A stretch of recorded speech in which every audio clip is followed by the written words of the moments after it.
This is our review of Blue Beetle. Yep. 3, 2, 1. 7 8. out of 10. Okay. Yep. I think 7's a little low. Explain. It's just so normal. I was gonna say cliche. I've seen this movie a million times. You didn't like The things, that movie could have been a 4 out of 10. The things that bring it up Okay. are the actual unique things about it. Which are? The family Yep. is great. Yep. George Lopez Yep. is great. The dad, the grandma, the mom, the sister, they're all great. They're great. And Yeah. I know that you may not, but I saw this with Angel, Yeah. who gave it a 10 out of 10. Yeah. I love that. He's Mexican, I'm Cuban. That is the best representation of a Latin family I've ever seen in my life. I watched the Q&A with the director. We talked. We talked to him for. They asked him questions for like an hour. I think the first 30 minutes. That's all he talked about. Is representing that and because They he's got from Puerto Rico. everything right. Everything right. The Spanglish, nailed it. Yeah. Mira, yo hablo en español todos los veces, and then I just continue in English. Like that is how we talk. Like that is how everybody talks. Something that you're not going to know that they really nailed. Grandmother never speaks a word of English. She does not say an English line in the whole movie. You have no idea how accurate that is. Yeah, like, of course. You have no idea. Like, I know a couple grandmothers that speak a little bit of English, but no.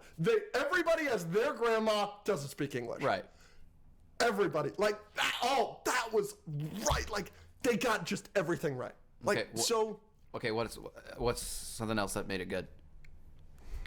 That's it. That's it? I think it's funny.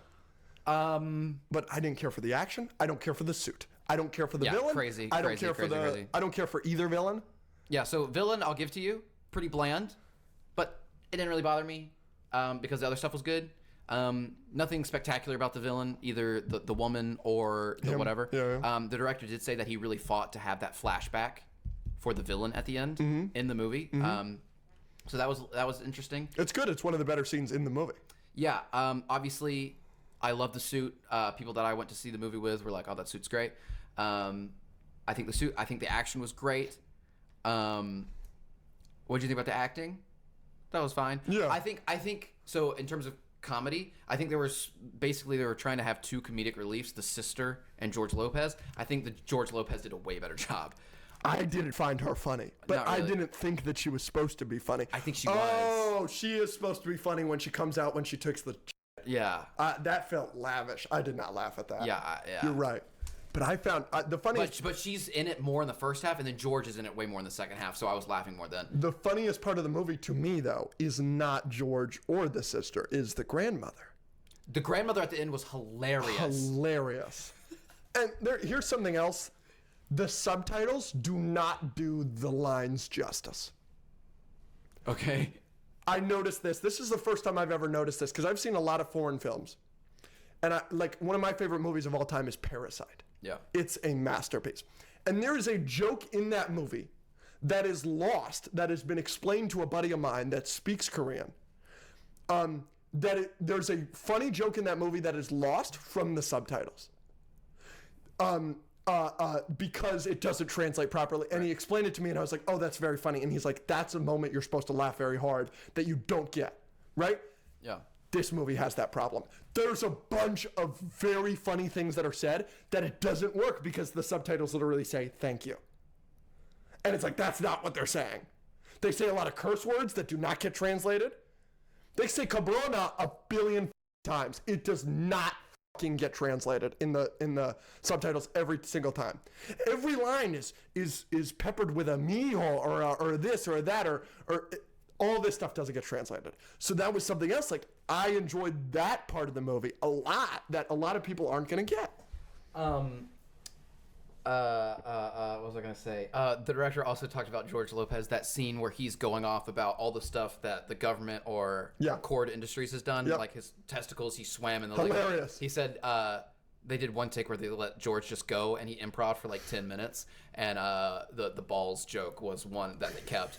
It's so good. I think you might think it's cliche or normal or whatever. I think the way they handled the dad was great.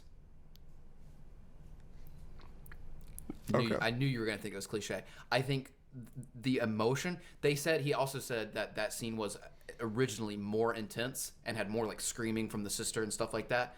I think him doing everything he could to save his family and then literally being drug away while his father is having a heart attack, that's crazy. I think that was really good. I think that gives him his motivation for the rest of the movie. I thought they handled it really well. Yeah. The ending was a little cliche with I liked it, the talking to his dad with the candles behind him. Yeah. That was all good, but then he the way he leaps and they literally do the figure. Yeah. I was like, yeah, come on. Yeah. That was a little on the nose, I think. Yeah. No. And maybe I'm a person and maybe I'm a terrible person, but there's a scene when the father dies and the way they show that the father is dead is they are trying to resuscitate him, and then you just get a shot of the family. Reacting. You don't hear the news or whatever, but you assume that they just said he's gone, and then they collapse. I laughed. I thought it was very poorly shot. That specific scene. I agree with you. I think him being drug away, very compelling. And he's great, and he's very handsome.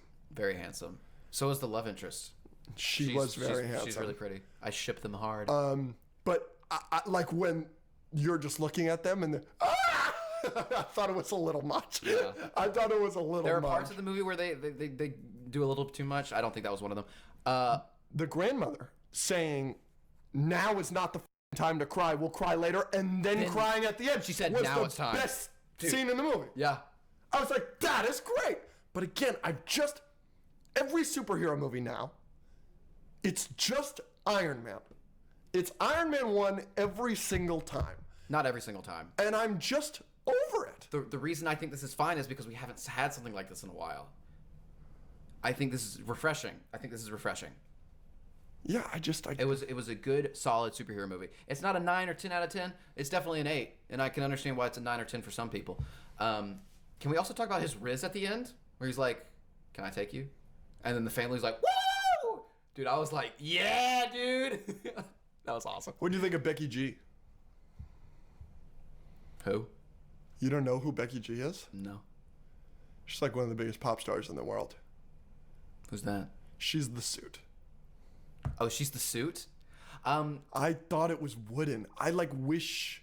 I get it. No personality. It's a robot. But at the end, they make it seem like it does have a personality, because he's leaping forward and this and that, and it's they're two separate entities and this and that. I just the scene. There is blood going to your nether region. That's hilarious. I just wish it wasn't a robot. I liked that, especially if you get her. I liked that they explored how it was they were learning to work together. Mm-hmm. Where it was sometimes near the beginning of the movie, he didn't know what was going on, and then it was you take over, and then it was, hey, can we do this? Can I do this? Make this for me, and they're working together. And then I'm excited to see that if there are sequels where in the next movie maybe they're working together more, but there's still some conflict, and then by the third movie they're just a perfect working thing. I enjoyed that. It's really good. I would love a sequel to this movie. I would too. I don't think it'll happen. I hope it will. We need to see how well it does, but obviously the director wants one and has plans for it already. He's also doing a Transformers spinoff, which he couldn't really talk much about, but maybe that'll eventually happen. But writer strike. No, I think most people really enjoy this movie. Even you, who are kind of lower on it, it's still a 7. I really liked it. Would you like to give a score for Creature Commandos out of 10? I'm going to score for Creature Commandos out of 10. 3, 2, 1, 8.5. Oh, Andrew, we're at a different place here. I think I'm giving it a 10 out of 10. Wow. What is your problem with Creature Commandos? Give me one serious complaint. I could very easily be convinced of a 9. Fair. It gets a little too repetitive. You've sold me. It's a 0 out of 10. Well, that's not what I was trying to do, but all right. That's fair. I want to say I went into this thinking I probably wouldn't end out of 10 out of 10, so I'll probably end out around a 9, 9.5.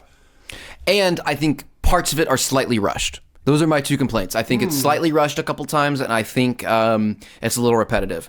I mean, you even mentioned this during the watch party in the Discord. The last episode, you get a backstory for each character in each episode, and I like that structure. I think that structure works very well with the storytelling of the characters, and they weave it in very, very good, very, very well with the story. And also, each backstory is so well done, it doesn't really matter that it's repetitive, that each episode you're just getting, okay, this person has a sad story, this person has a sad story, this person has a story. But you do feel it just a little bit in the last episode where you're getting Nina's backstory, where it's not quite as sad as everyone else's, and you're like, okay, well, this is going to be sad, and we're learning about her, what's next? So that's why I say it's a little bit repetitive, and I think the ending was a tiny bit rushed. I agree completely with what you're saying because I literally said it, like you pointed out. In the watch party, I do disagree with something you just said. I think Nina may have the saddest backstory of all of them, but I cared so much less because, like, the Weasel one devastated me, and the Frankenstein one really upset me, and the Bride one sucked, and Dr. Phosphorus. Yeah, if you don't think Dr. Phosphorus is worse than Nina's, Dr. Phosphorus is probably Man, it's worse. literally trying to cure cancer, and the result is him having his hands put in his wife's blood. Yeah. And then radiated to death, basically. Yeah. That one's pretty tough. That was awful. That one's tough to beat. That was awful. And his daughter's blood. Yeah. No, that was awful. It does. It is just kind of the same episode over and over and over. But they're so good. It's funny. We'll talk about the positive. So funny. Let's just go ahead and do spoilers real quick. So, spoilers. The only I think we can talk more without spoilers. You don't? What else do you want to talk about? I think we can just say what we were going to say without spoiling anything. Well, I wanted to talk about how it was rushed at the end. I think there is a twist at the end, and the twist results in something very, very big happening, and it happens within literally, I'm not kidding, like a minute or two. Yeah. And I don't think enough lead up or enough explanation. I think it was just like, we got to get through this. And then the show was over. I will give you that. That being said, I disagree. I think it happens in the perfect amount of time, and I think I loved it. That was legitimately one of my favorite scenes in the finale. I felt a little not robbed, but a little like I wanted to be invested in that moment more because it was such a big deal. But because it happened so quickly, I was like, oh, okay. That's a 9 out of 10. I'll give it a 9.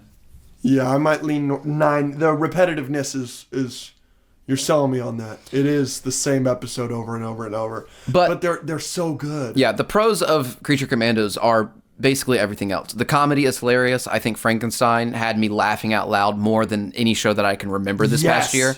Shout out Daddy List member David Harbour. David Harbour, correct. I think it was the episode that followed him and Rick going to the house and Iron Pot. Yeah. I remember like almost having to pause the show a couple times because I was laughing so hard at him. So that's great. The emotions of the show are great. The storytelling in all of their backstories, like everyone was talking about how sad Weasel and Dr. Phosphorus is, and just seeing these characters, and then the fights and the comedy of Dr. Phosphorus flipping people off as he goes through a tank. It's just an entertaining show. Period. I like it. I will give you that every day of the week. I saw James Gunn say that he said that Creature Commandos is the saddest project he's ever written. I'll give that to you. Yeah. Guardians 3 is devastating. It's not this sad. Yeah, Creature Commandos was Guardians 3 every episode. Devastating stuff in Creature Commandos. And that makes the juxtaposition with the comedy and how fun it is at times really shocking. It's really good. It's really, really, really well written show. Is there a better intro for a TV show in the past few years than Creature Commandos? Because that intro is so fun. Right? That's what I'm saying. I couldn't help but just have fun with it every time it came on. Every time I was dancing. And then James Gunn hits you with one of these. James Gunn's over there writing. Like he's the GOAT. He's the GOAT. They put him in the credits. Yeah. I don't know if that was his decision. Whoever's decision that was, I love it. I think he was in an interview and he was like, they told me they were going to do something and then they just animated it and showed it to me. I love it. Yeah. I want that song. That song's great. And it fits the show perfectly. I think it's great. And there's the one, I think my favorite one is the Dr. Phosphorus episode because it starts with him humming it and then immediately goes into the theme song. Yeah, it's good. I was like, oh, this is the best. Yeah. It does feel like the ultimate comic book intro. Yeah. Kind of like how X-Men 97, you know, it's an iconic song and you're just watching action shots, you know, that's how a comic book theme song should be. G.I. Robot was also hilarious. I forgot to mention. Hilarious. That's something a Nazi would say. Hilarious. So good. Comment below if you think there's a better intro to a... X-Men 97. X-Men. Just the X-Men show. That's better. That's fine. Yeah, that's fine. So right before we get into spoilers, this is the last thing I want to say to you. Much, much, much has been said about James Gunn. Why is Creature Commandos the first project in the DCU? That's been under a lot of scrutiny and controversy. There are some people that inexplicably did not like Creature Commandos, which obviously we disagree with. They are wrong. They are wrong. But what's your take on him starting this universe with such an odd project? I don't know. I'm just waiting to find out. There's a lot of odd projects that I'm like, I don't know what he's doing. But, I mean, when I first heard Creature Commandos was going to be in the timeline at all, I was like, what? You know, you're starting a whole thing over and we're not getting a Green Arrow movie or a Green Lantern movie or, you know, we're getting a Green Lantern project, but, you know, whatever. There's so many other things you could be doing. But then you give us a 9 out of 10 show, one of the best, like... One of the best superhero shows. If you deliver, you deliver. I don't give an F. One of the best superhero shows of all time. Like, Yes. it's just, you have to put it in the conversation. Yeah. With 2 other shows that came out this year, what a year for superhero television! Yeah. And season 2 of Invincible. And season 4 of The Boys.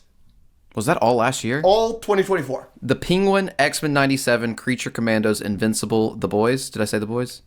What was the other one? No, yeah, The Boys. That's crazy. All in 2024.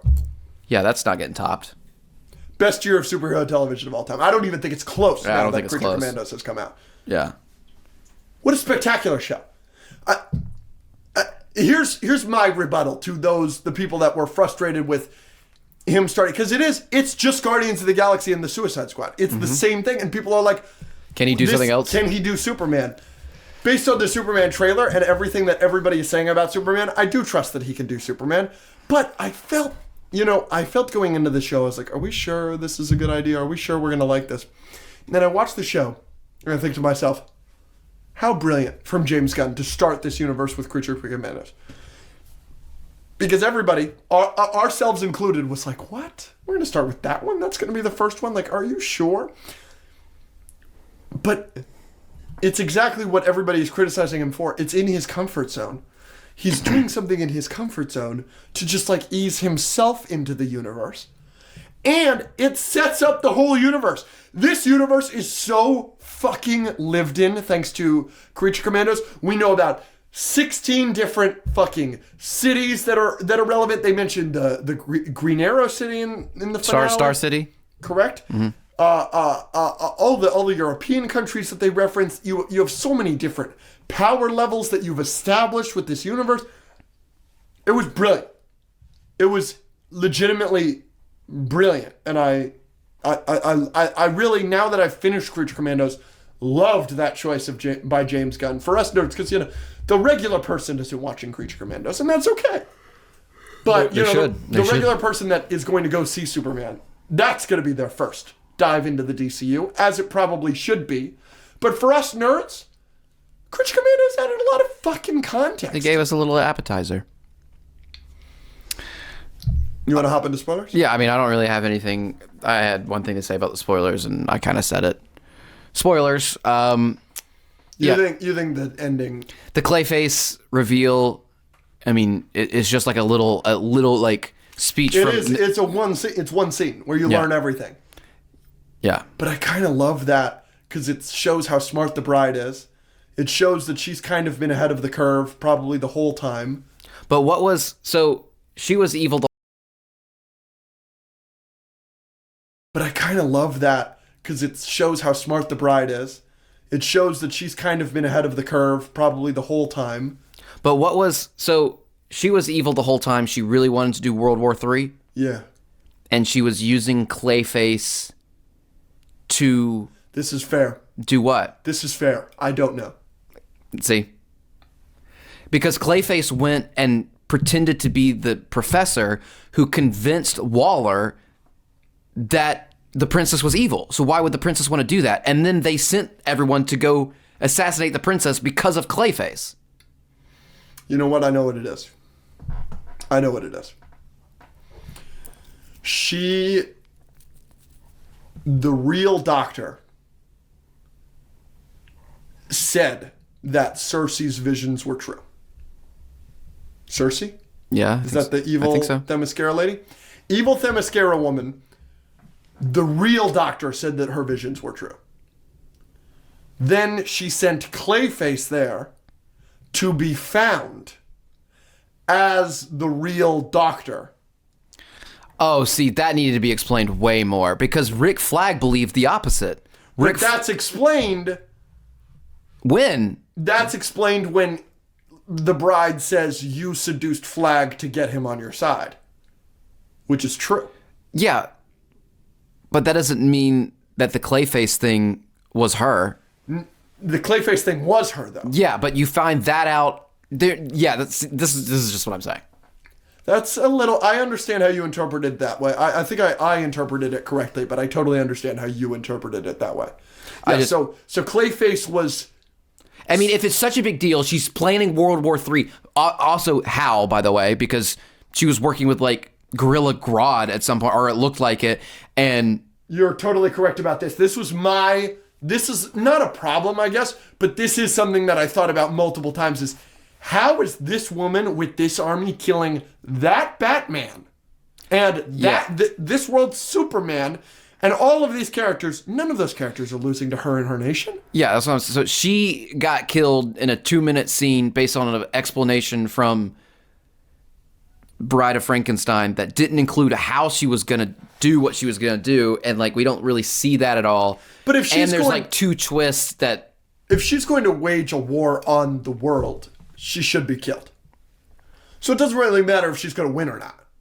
If she's going to I'm not try and take over the world, then she should be killed. I'm not talking about the morality of it or whatever. I'm just saying, how is she going to do that? I don't know, but I don't think that's as important as what like her motivations are what's important. Yeah, but if you have someone on the street that really wants to blow up the world but has no means to do that. That's fair. Why do I care? That's fair. That's a fair response. She hasn't done anything evil in the show, really, except kill Nina, and you see her be evil for like a second, and you're like, what? I liked that. And then when she comes out and she looks traumatized, and then you learn that that's her. That's the only other like moment where we see like any sort of foreshadowing. So anyways, that's just what I think about the last episode. Still a 9 out of 10. Still a 9 out of 10. I liked it quite a bit. I really am gonna miss it. Yeah, it was so fun. It has been renewed for season 2, which is great. I'm thrilled about that. It was a lot of fun watching it in the Discord with you guys. So. I am excited for it to come back because I am going to miss it week to week because it was just so much fun. Thank you to everyone who joined for that. Absolutely. Final thoughts. Our friend of the show, fantastic Frankie, who is the lead person on the DCU Showcase show on HBO Max and YouTube. She said going into this that Creature Commandos was Invincible Season 1 level. And I saw that and I said, bullshit. You are putting your money where your mouth is. You know what I'm saying? Like, you're getting paid from DC, of course you're going to say that. I have no problem with her making that statement now. I disagree. I still definitely have Invincible Season 1 ahead of Creature Commandos Season 1. But I totally understand why she said that because the writing for this show, top to bottom, was perfect. Yeah, fair enough. Ladies and gentlemen, it's the moment you've been waiting for. Here is our reviews for Superman. We're going to start with an out of 10 as always. Sure. 3, 2, 1. 9 out of 10. 9 out of 10 is well. Let's go! I kind of thought you were going to give it a 10. No. And we'll talk about it. Let me say, multiple times in the theater I was sitting there and I was like, this is a 10 out of 10. Not mad at that at all. Multiple times. And I'll obviously get into why it's not a 10 out of 10 for me. But you guys know I'm Mr. Criticism. I'm a hater and this, especially with superhero movies. People hate how much I hate on superhero movies. And I do want to say, before I get into the criticism of this movie can probably be criticized for a ton of stuff, and like way more than we will criticize it for. Sure. We will probably gloss over or not talk about a ton of stuff that are like probably like real problems with this movie, because we're nerds and we loved it, obviously, and like at some point you just stop caring about certain stuff. But like from a filmmaking standpoint, if somebody made an argument and they were like, well, this happens and this happens, you could convince me absolutely that this isn't a 9 out of 10 in quality, but that's not what movies are about sometimes. Yes, I actually had that written almost specifically. So I'm really glad you enjoyed it. It is not, neither of us gave it a 10 out of 10. Yep. So, yeah, I give Superman a 9 out of 10. Yep. This is a movie that inspires and entertained me personally, like the entire time. Yeah. I laughed, I cried, I leaned forward in my seat, I put my hands on my head, I don't know how many times, from the music to the villains, to the side characters, to the action, to the main conflict of ideas and people, and the climax, to the character motivations and decisions that they make, to the relationships that the characters have, to just the world building. I was all very impressed and happy. Like we said, it's not a perfect film. That's why it's not a 10 out of 10. I think movies like Into or Across could be considered better, or at least better in structure, like that. The Dark Knight. Yeah, stuff like that. But I think I think a lot of us knew part of this film going in wasn't going to be as intricate or sophisticated as some of those others. And as we came out of the film, I was talking to everyone about it, and multiple people separately said almost the same thing of basically like, yeah, I have some problems with it, but I just feel so good right now. Yeah, who gives a fuck? And I was like, sometimes, not always, but sometimes that's one of the most important things, especially in a movie like this. A movie can make me laugh and cry and care and entertain me the whole time and make me want to be a better person, I'm going to personally like it. And it also makes me so excited for the rest of the universe. So thank you, James Gunn. Thank you, DC, Warner Brothers. Sometimes that's the most important thing, and I think it gave us that. Yeah. I completely agree with everything you're saying. I would love to get this out of the way now. Okay. Can I just go over my one major criticism? Sure. I think it really drags. I think I really feel the runtime at multiple spots. Interesting. And I'm going to go ahead and say this. People are going to be furious at me that I'm describing Superman this way. I think it has the Oppenheimer problem, which every scene in this movie is like the best scene you've ever seen in your life. Yeah. But there's too many scenes. Interesting. I felt that way several times. Like, the first 30 to 45 minutes, I think I turned to Rachel 30 minutes in and I said, this is the greatest movie I've ever seen in my life. And I think it keeps up that pace. Like, there's some really high quality scenes throughout this movie. Yes. Where it's like you're just watching. There's a scene at the end that we'll get into in a minute. But like, there are so many scenes where I'm like, wow, this is just the best shit ever. But God, was I feeling it like at a certain point where I was like, God, this movie is still going. Interesting. And like, I was talking to somebody after the film and they were like, wow, like I wish there was more, like 2 hours and 10 minutes. I felt like it was an hour. And I was like, God, I felt the opposite. Now, so maybe that's a unique opinion to me. Maybe it has to do with the structure of the film, which we will get into, or this or that. But yeah, for me, it's like almost a very similar experience to Oppenheimer. You loved Oppenheimer. And I loved every scene in Oppenheimer. Didn't have a problem with any of the scenes. There were just too many. It's just like it keeps going. Yeah. But I want to make something clear.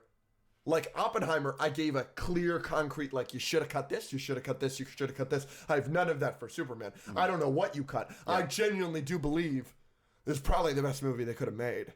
Yeah. Like, but, and like I said, like there are some scenes. There are scenes that, like, you see in the trailer. Pretty much every single scene you see in the trailer is like the greatest scene you've ever seen in your life. One of my favorites, one of the standouts, is a conversation between Lois Lane and Superman in an interview, and like, it's incredible. You can't cut that, but there are so many of those scenes where it's just like, wow, we're still interesting going. So I didn't feel that at all. I feel like the other person, not that it was an hour, but God, I'm really jealous of you. Yeah. Because if I didn't have that problem, it's a 10 out of 10 without question for me. Okay, interesting. Yeah. Maybe once or twice, but generally, no, I was locked the entire time. Can you give me... Well, obviously, mark spoilers for everyone wondering. We will mark spoilers. Yeah. Can you give We're me not any even close. examples of non-spoilerly of where you felt? Yeah. It's a Superman movie. It's a superhero movie. There are fight scenes. And there are, like, 4 fight scenes past, like, the hour and a half mark. And do you think we agree on the best fight scene in the movie? I haven't thought about that. I don't know what I would pick. Because I have that for spoilers. But Okay, well, we'll get to it. okay. There's a side character fight scene. It's not a Superman fight scene. Yeah. I think that's the best fight scene in the movie. Okay. It was very James Gunny. Very James Gunn. Very James Gunny. Very James. I mean, It's literally, it's Yondu. it's the. You're right. Wow. It's the Yaka arrow scene. You're right. I didn't know that's what the arrow's called. The Yaka arrow? Marvel trivia guy. Nice. Good. It's very James Gunny. It's the most James Gunn thing in this movie. That I thought was the best fight scene. Pretty much every fight scene after that, there's a specific extended one with, like, higher stakes. Oh, that one I was like, oh my gosh. Yeah. Well, and then there was another fight scene after that, and I was like, oh my gosh. there was once where I was like, oh, I kind of thought it was over, and then it wasn't. So maybe I could kind of feel you there, yeah. but it didn't bother me. Yeah. I kind of want to piggyback off of something you said. Yeah, of, like, let's hear it. This was, because of the way this is set up, this was kind of the best movie they could give us. Yeah. So, story-wise. Yeah. Right, some people are going to have a problem with this story-wise. Absolutely. Because Yes. it's a bit messy. Yes. And there's a lot going on. It doesn't flow as well. And there are some moments that could potentially be better. Yep. And I think one of the reasons it was restricted in how well it could be character relationship-wise and story-wise is because James Gunn didn't treat us like idiots and kind of took the audience and understood that we would understand these kind of movies now and plopped us in. They give us a few sentences right at the start. Star Wars opening crawl. Yeah, they gave us that and basically established this whole universe. Relationships in this movie already exist. Right? So there's a lot of good moments in this movie, story-wise and character relationship-wise, that hit me pretty well, but could be better in terms of an overarching story, or could have hit even better if we got more of their relationship, but we just didn't because there's too much going on in the movie, and we are already into an established Superman. So, like, Lois and Clark, what's their relationship? So there are some moments between them that might have hit a little bit better. My best example is the Pa Kent conversation. Yeah. Right? We don't get many scenes between those two almost at all. Yeah. But there's a really good scene where they talk and it's really emotional, and you can kind of see it in the trailer where they're putting their heads together. That scene is good, but just like story-wise could have been a little bit better if we saw the origin or some more scenes between them as a kid or growing up. Like, that would have established that scene a little bit better. But we're just not going to do that in that movie because we know these characters. We know the superhero universe. James Gunn isn't going to spend time doing that, and he didn't need to in this film. So it's going to knock it down a little bit for some people. Not for me personally, but, like, I think that's one of the reasons the movie is restricted a little bit. You know me, I love making predictions. Yeah. I come from a sports background. A lot of the stuff that I do on this podcast is I'm taking from sports shows, so I'm going to make a prediction for Superman. I think a major criticism that people are going to make about this film is that it feels like, or should be, or would be better if it was a sequel. Yes. I think that that's going to be something we hear a lot. Where, like you just brought up, I'm kind of piggybacking off of your exact point, but there were established relationships that they just drop us into. And I think that almost every scene in this movie, somebody could make the argument to me. I'm not making this argument. I give this movie a 9 out of 10. I just adored it. But somebody could make the argument to me where they're like, well, see, how much better would this scene have been if we had this scene and this scene and this scene establishing it? Yes. And that I was like, oh, sure. Sure.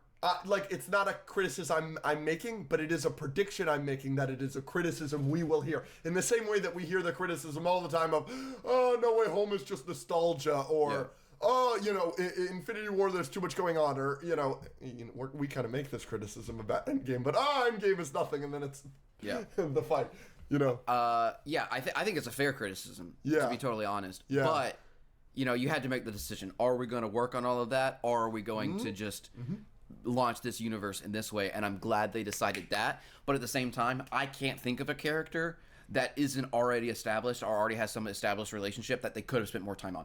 Jimmy Olsen, Lois Lane, Perry White, like Mr. Terrific, the Justice Gang, all of them, Superman, Pa Kent, Ma Kent, Lex, almost everyone has established stuff already going on. But I think we're cognitive enough and big enough fans of properties like this where it's not going to bother most people, I don't think. At least enough to dislike the movie. God, this movie's great. Oh, it's so good. No, go ahead. No, go. I was just going to say, there are a lot of characters in this movie. Yes. And watching the trailers and stuff, you kind of think, oh, some of these might steal the show. Like Crypto's in this. We knew Crypto was going to kind of steal the show. Were there any side characters that kind of stood out to you that stole the show a little bit more than you thought they would? Because I have one. I actually have a rebuttal to this written down. And I was going to be my own personal thing. I have it right here. Okay, go ahead. What was your standout performance? Because that was something I was going to ask you. Well, just from watching the trailers, yeah, I did not expect Mr. Terrific to be as involved and as entertaining as he was. He's incredible. He's great. He's incredible. The acting, just how he's intricate to the story. It could have been Guy Gardner could have been in it more. Hot Girl could have been in it more. All the side characters are good because James Gunn is amazing at that. Yep. Jimmy Olsen is freaking good. Lois is good. Yep. But Mr. Terrific did stand out a little bit more than I was expecting him to, is what I'm saying. I think that's a totally fair take. And what a redemption. Mr. Terrific. What a redemption over Darwin. His role in X-Men First Class. Oh, yeah. The guy that can't die and they kill him immediately. He's fabulous in this movie. So you brought up Mr. Terrific. I think that's totally fair. So my thing was, I was going to say to you, what's your standout performance? And then proceed to say that my pick for standout performance in Superman is every performance. Yeah. Because as much as I want to shout out Mr. Terrific, and as much as I want to shout out Jimmy Olsen, I have to also shout out Lois Lane. Or Perry. Or Lex. Or Lex. Yeah, we'll get to that. It's just like they're all so perfectly cast. They're all so expertly acted. And they make the universe feel so fucking lived in. Yeah, I agree with everything you're saying. Like, you're hitting this a little bit comfortably I'm so after sorry. your red carpet I'll moment. keep my Just fingers. Fist, please, with I Superman. agree with you. I agree Thank with you. Or do the mug or something. I'm just making sure. It's gonna haunt me. God, everybody's incredible in this movie. No, I definitely agree. That goes with my problem that I said earlier. Where it's like, none of my problems are like, oh, I found this character annoying, or oh, this, or oh, that. I don't have any of those problems. It's just, dude, like, they're all incredible. Like, I actually, and this brings me to another point I have, which I don't know where I have it written down. Yeah, can we get a Daily Planet spinoff, please? Oh, yeah. The investigative journalism. Oh, my gosh. In the DCU, please. Like, I didn't find myself, like, wanting more of the Justice Gang. And I loved Superman. David Cornsweet is expertly cast. He's incredible in this film. But, like, I wasn't like, oh, I wish we got more Superman. Or, oh, I wish we got more Clark Kent. Or anything like that. I didn't feel like I wanted more of... Lex is incredible in this movie. He's going to be a highlight for most people. I didn't find myself wanting more Lex Luthor in this movie. I wanted myself constantly, and now that the movie's over, the only group that I wanted more of is the Daily Planet That's crew. fair, yeah. Perry is excellent in the 8 lines they give him. He's incredible. He's great. Lois's investigative journalism is so fun. Jimmy is such a highlight in this movie. I mean, I love him. You love Skylar. Love him. And the role they give him, and they keep him the same in many ways, but they change something pretty major, and it's just makes for such hilariousness. And then there's the the hot girl. I don't know what her name was. Yeah. And then there's Eve. No, not her. The hot girl at Daily Planet. There was one that was like Cat, and then the jerk. He was funny. From SNL. Why don't I have a seat? Yeah. No, yeah, that'd be real fun. Yeah, so I would just give me that. Just give me that, please. Speaking of humor, we're laughing right now. So Superman is fucking hilarious. It's very funny. It's so funny. But it's different than James Gunn's usual humor. Well, it's not the Suicide Squad, obviously. Correct. Can't be. It's hilarious. But it's not Guardians or Suicide Squad hilarious. Yeah, it's a little different. There are some tinges you can kind of tell it's James Gunn every once in a while, but no, yeah, it's really funny, and it's not. It doesn't feel cheap, like. You said one of your favorite scenes was the Lois Clark conversation. Absolutely, you laugh a lot in that scene. Yeah. You laugh really hard in that scene, and none of them felt like, because people kind of will get tired of like the Marvel humor of like, oh, he's standing right behind me, right? I didn't feel like it was like that. I felt like it was a perfect amount where you laugh enough and you care about these characters enough where you're kind of laughing with them, but the serious moments were still serious moments. They didn't try to, I'm sorry, Thor Ragnarok it or Thor Love and Thunder it, where they take every single serious moment and make it a physical comedy. That's such a good point. They do not. James Gunn has a real talent of not undercutting his most dramatic moments with jokes. Is this the most comic book movie of all time? Or at least in modern cinema history? Because you could make the argument that like 1978 or whatever Superman or the original Batman or like Batman with Adam West, those are super comic-y. But even those aren't on the scale this one is. So what is in competition? The Raimi trilogy. Good. Yes, I had that. That's probably it. I think some of the Avengers movies you could make the argument. Infinity War. But you can also make the argument for some of the Avengers movies that it's like too much trying to be cool and not a comic book. Yes, but in terms of just the sheer amount of sci-fi fantasy stuff going on, Ultron launching a rock with giant robots. That's fair. And then Infinity War, you've got Nidavellir, him making Stormbreaker and Infinity Gauntlets and the Collector and Wakanda. But even so, I still feel like this beats all of them in terms of comic bookiness. Suits. You're not a suit guy. No. But I gotta ask, what do you think of the suits in this movie? What do you think of the looks in Superman? Again, very comic-y. Yep. Main Superman suit. You've seen it in a Yeah. film now. What do you think? It's good. Okay. I'm not going to say it's perfect. Yeah. I think it could maybe be a little bit better. Sure, But yeah. I wasn't mad at it. No? It looks great, especially when he's flying and in the action sequences. I love the cape. I love the bright colors. But I'm not going to say it's perfect. Sure. I don't know what I would change. I'm not a designer, but what do you think? I like the Superman suit a lot. Yeah.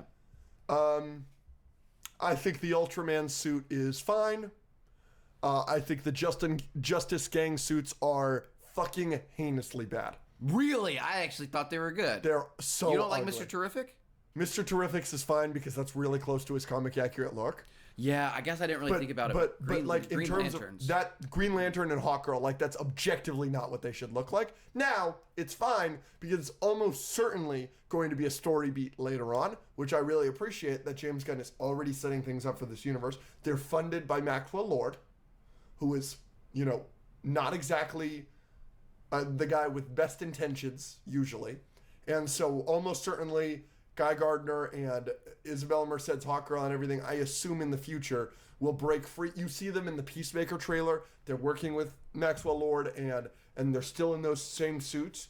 And so it's clear to me that in the future, probably not in a Justice Gang movie or series or something, but in somebody else's thing, that's going to be a subplot of them breaking free from the Lord money and this and that. Maybe Batman will buy them, make the Hall of Justice or something like that, and then they'll have their own suits, and those will be very comic accurate, because so far this universe has been very comic accurate. Yeah, I don't think I have as much of a problem with the Hot Girl suit, but now that you pointed out the Green Lantern suit, I think the Hawkgirl suit personally is the worst one. I guess I just don't care as much about hers.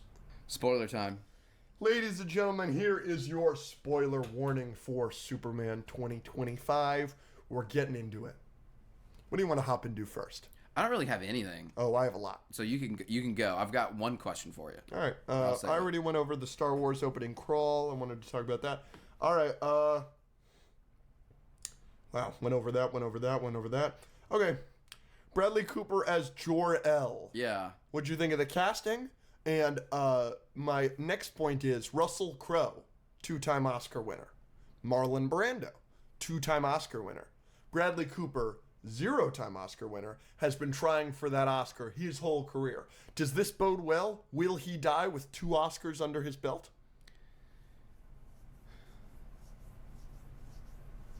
Did Marlon Brando and Russell Crowe get theirs before Superman or after?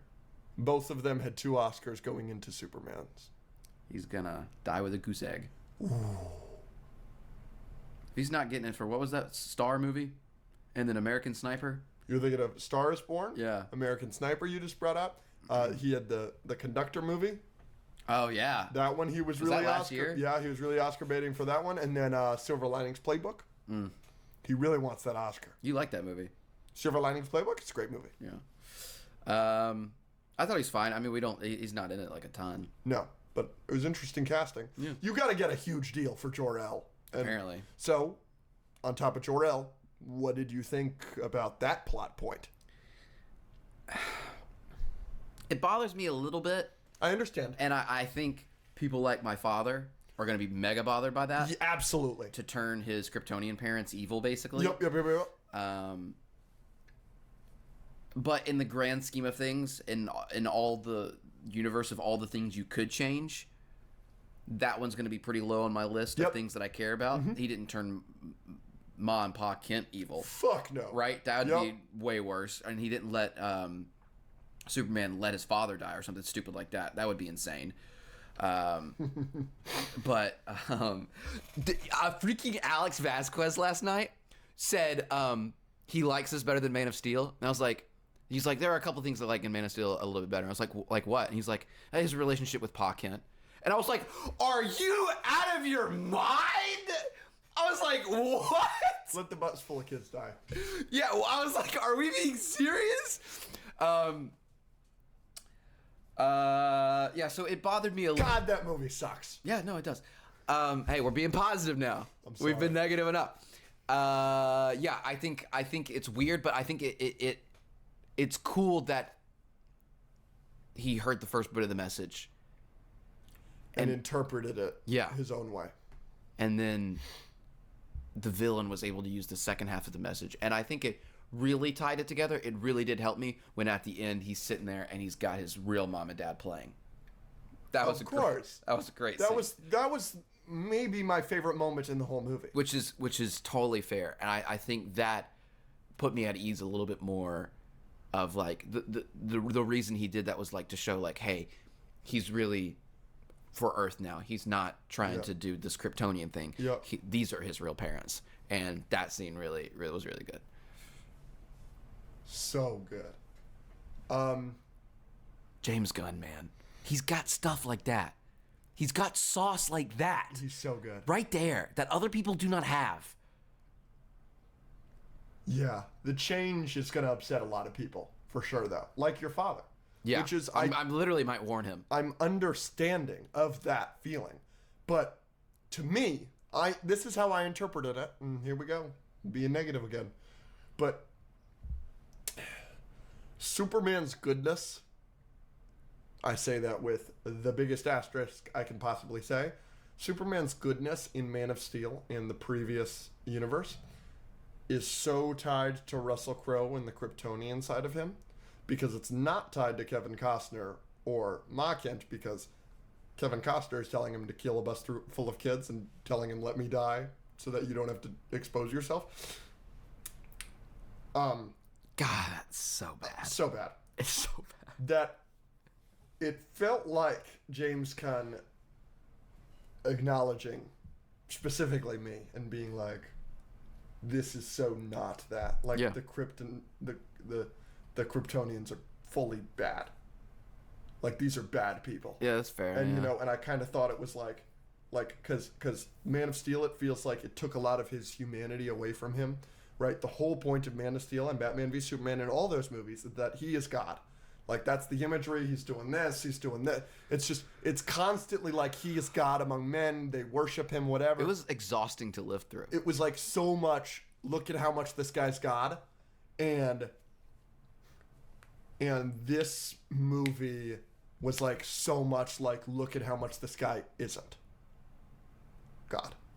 And so that's what that felt like to me. That was a distinct choice that James Gunn made, being like, changing that, getting ahead of that. And I was pleased by that choice overall, although I totally understand people having a problem with it. I don't know if you knew this going in. I knew that Supergirl was in this movie. I did not.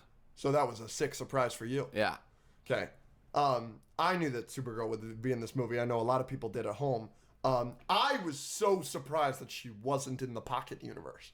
I thought for sure she was going to be in one of them cubes. Interesting. There were a lot of people in there. Yeah, I thought it was going to be totally in one of those cubes.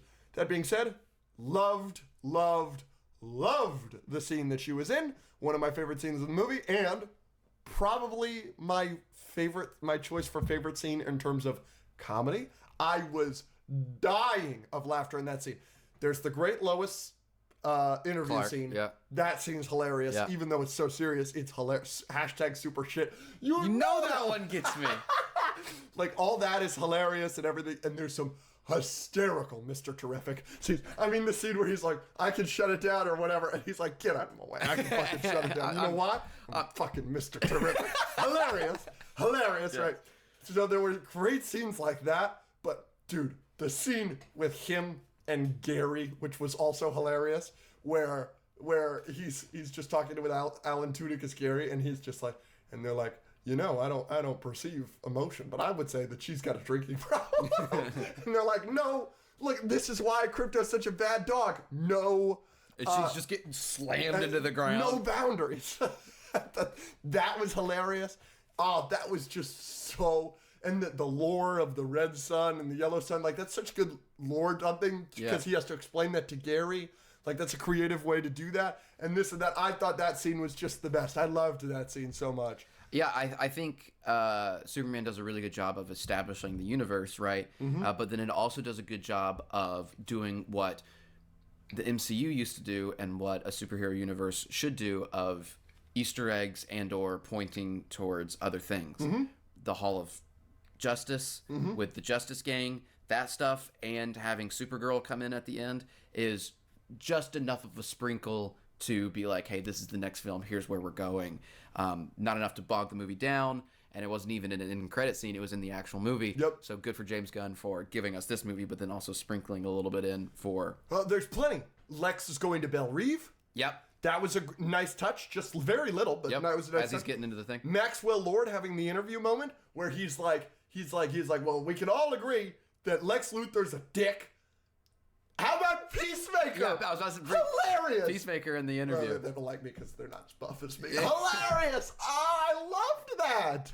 So good. I loved that. It was just so good. It was, and you're establishing the countries. Right? You got the Hammer of Baravia. This is great. What did you think about Clark Kent's sunglasses line? Or not sunglasses, his glasses line. Did you catch that? The line that somebody else made about his glasses, or a line that he made about No, someone else made. Yes, of course.